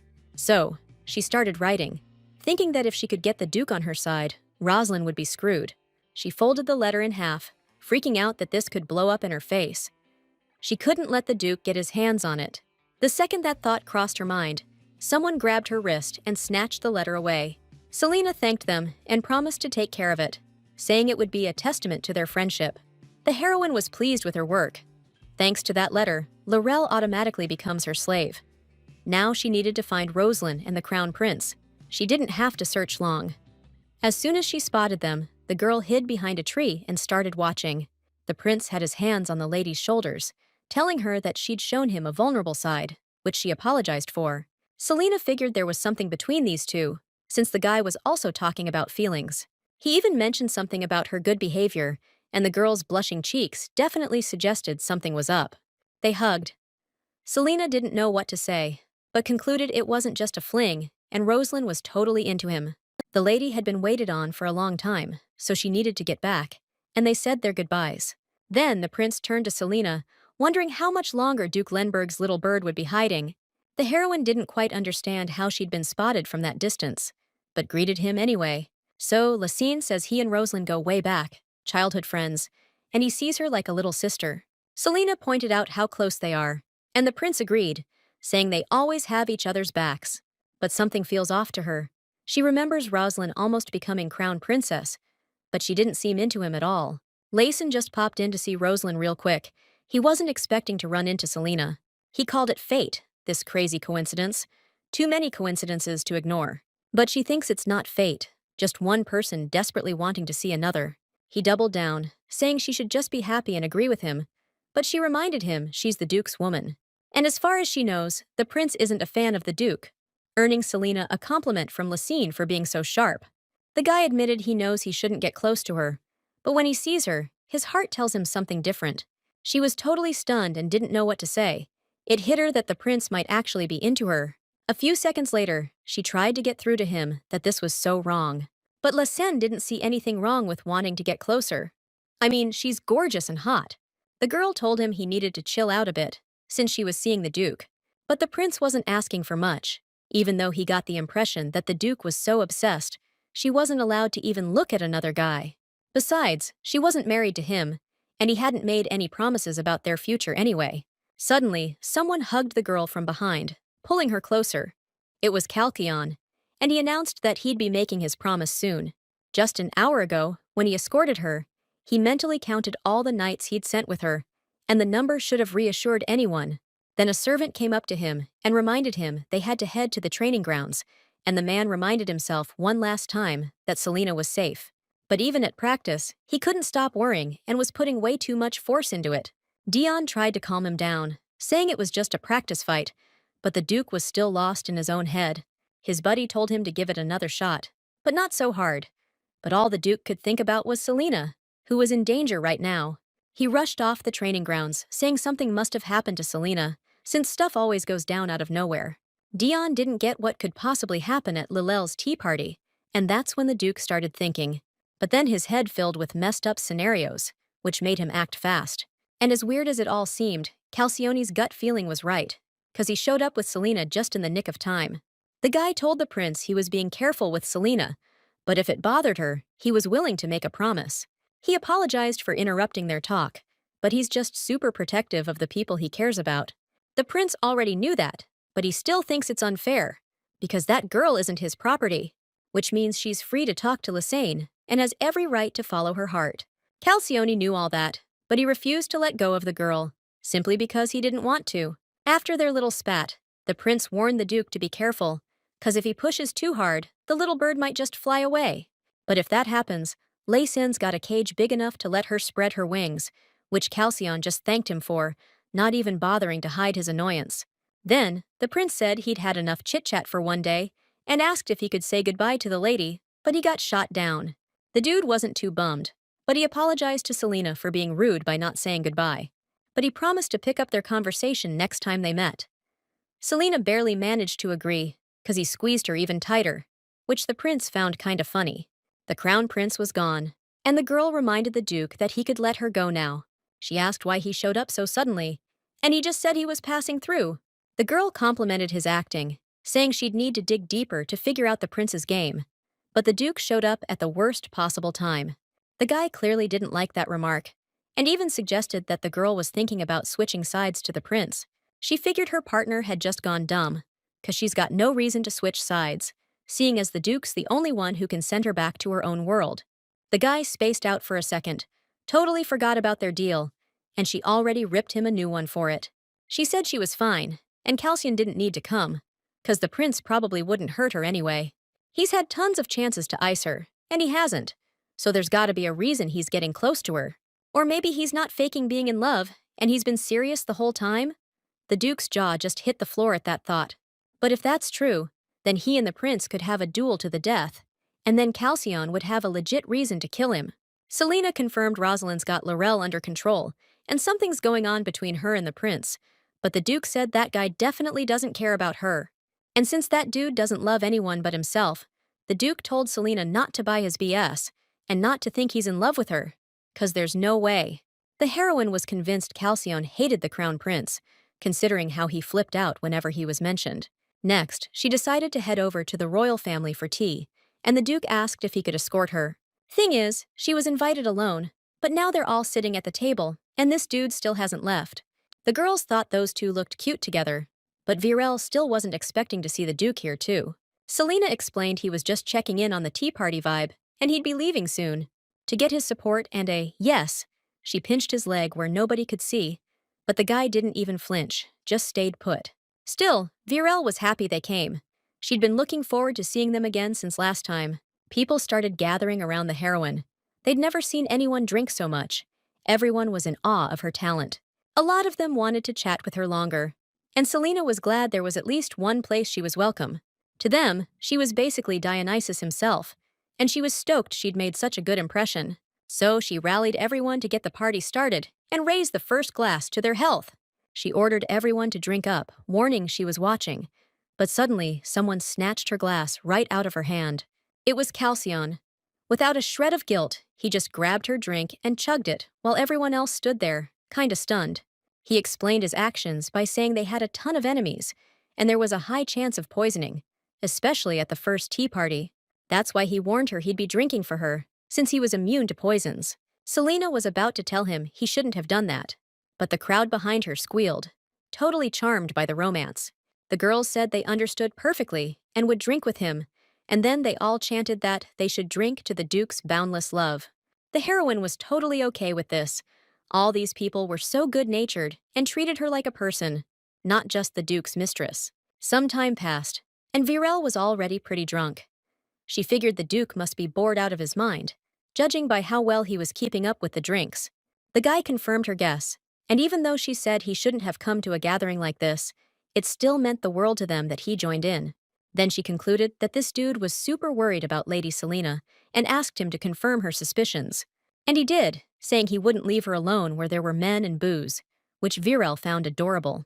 She wondered how this lady had managed to melt his cold heart, to the point where he'd even go places he didn't want to go. The guy smirked and gave a pretty interesting answer, said it was all about her beauty. Viorel didn't quite get why Selena was so surprised. She hears that every day. But she said she just didn't expect him to say it out loud. She hurried off, saying she needed to hit the ladies' room, while everyone else was impressed by her quick thinking. She was seriously embarrassed. She had no idea when Caltion had become such a smooth operator. The guy said he'd walk her there. He didn't care it was the bathroom, 'cause anything could happen. Like the time she ran into the prince. She said there's no way he'd just show up here. And even if he did, he couldn't do anything. But the guy wasn't budging. That's when a woman walked up. She'd heard the whole conversation. She advised the Duke not to cross the lady's personal boundaries. The savior greeted Selena and introduced herself as the Duchess of Orleans. The girl was happy they finally met. The Duke noted she wasn't carrying a weapon. She replied that you don't exactly flash your steel at a social event, and he shouldn't underestimate her skills. She asked if she could escort Selena, who was totally down with that, especially since the Duke had mentioned her amazing skills. So, Saul grabbed the Duchess by the hand and told Calzone to stay put and not peek. Once they were alone, she told her she'd never seen him like that before. The Duchess just said he cared about her. Truth is, the Duchess wasn't expecting Selena to be like this. She thought the Duke's girl would be a venomous lady, but she's just blushing like a kid. Noticing the big reaction, she quickly explained she meant no offense, just a compliment. That's when our girl realized she wasn't malicious, just super blunt. The Duchess already thought Selena was interesting last time, but now, after talking to her, she's totally convinced. But our girl's used to being hated before anyone even meets her, and then people trying to prep her the first time they do. The Duchess said high society's like that. They don't care who you are. They'll keep saying the opposite about you. She said Selena's still a real newbie in high society, but already unsure of herself. Or maybe she's fishing for someone better than the Duke. Our girl was stunned, and the Duchess laughed at her reaction. She apologized, saying she guessed she wasn't being clear. What she meant was she really likes Selena as a person, and no matter what dude she ends up with, she'd still like to hang out. She says the Lenbird men are notorious for swapping women, past and present. And even though they're all lovey-dovey now, looking at the Duke's history, it's hard to believe it'll last. The Duchess really likes Selena, so she'd hate to see her get her heart broken. The girl figured she was being told she deserves better, which confirms the other woman likes her, but she's clearly cold towards Calcione. The Duchess backtracked, saying she likes him too, and people like those two are rare to find. The heroine realized Calcione is seen as a player around here, so everyone thinks she's just a fling to him. Then she got a brilliant idea, so today she's gonna stir things up at the tea party. Meanwhile, Calcione was already burning up from the girls being gone so long. Virel tried to calm him down, saying they're probably just talking. The Duke suddenly asks if there's a guarantee the restroom is a safe place, which surprised the girl. Not getting an answer right away, the guy got a little pissed that he wasn't told immediately they weren't sure about the place being safe. Viorel was taken aback by his reaction, confirming her suspicion that the Duke wasn't a patient man, that's for damn sure. Just then, Selena finally strolled over. The Duke and Virel didn't expect her to show up so suddenly, but they played it cool. From then on, the heroine kept calling the Duke darling, which totally threw everyone else for a loop. She asked her darling to fetch her a fresh glass, 'cause she didn't want to finish the booze she already had. And since he was contractually obligated to do whatever she said, he calmly did her bidding, which didn't escape Virel's notice. But after the new glass was in front of her, she suddenly changed her mind and just asked for water. Virel got the impression that Selena was training the Duke like a dog, because he was so chill with following all her orders. At her request, the guy even added 3 ice cubes to the water and asked if she needed anything else, but she just told him to sit with her. The girl rested her head on the dude's shoulder and went on about how everyone thinks their relationship is just a fling, and she was curious how far her darling was willing to go for her, so she asked him point blank. Her response was that this guy's ready to go as far as it freaking takes. Then, she hit him with like, could her Duke get her a star? He said he'd figure out how to reach it first, and she was cool with that. So, for now, her request was just for him to pluck a flower off the tree. Selena was asking for a dream. Like next she'd want him to give her the clouds. And then what? The freaking stars are next? So Calcione got up and walked silently towards the tree, while Selena watched without saying a word. The guests were all watching this whole romantic thing, and they were shooting each other these totally shocked looks. When he got to the tree, the guy leaped up and grabbed the exact flower that Sol had pointed to. He plucked the soon-to-be present and landed smoothly on the ground with some serious grace. Then he walked over to Selena and gently tucked the flower behind her ear, while she just kept staring. After handing it over, he gave her a tender look and, with a smile, told her the clouds would have to wait. So, the heroine smiled back, reached out to hug the Duke, and promised she'd really wait. The next day, Selena was already sitting with Juna, a mountain of invitations piled up on the table in front of her. The maid warned her that picking out gowns for all those parties would take forever, but she just wanted to chill for a bit. In the end, Selena went off to train with the Duke and asked Juna to sort out all the invitations. The maid wished her a good time, and as soon as the door slammed shut, she started frantically shuffling through the envelopes. She had no clue how to find the right letter in the stack, since she couldn't even read who sent them. But she knew she needed to find an envelope with the Hayes family crest, and she found it pretty quick. With this letter, she could get more money from Laurel. But before she could even finish the thought, Selena barged into the room. The heroine finally caught her maid red-handed and demanded she hand over the letter.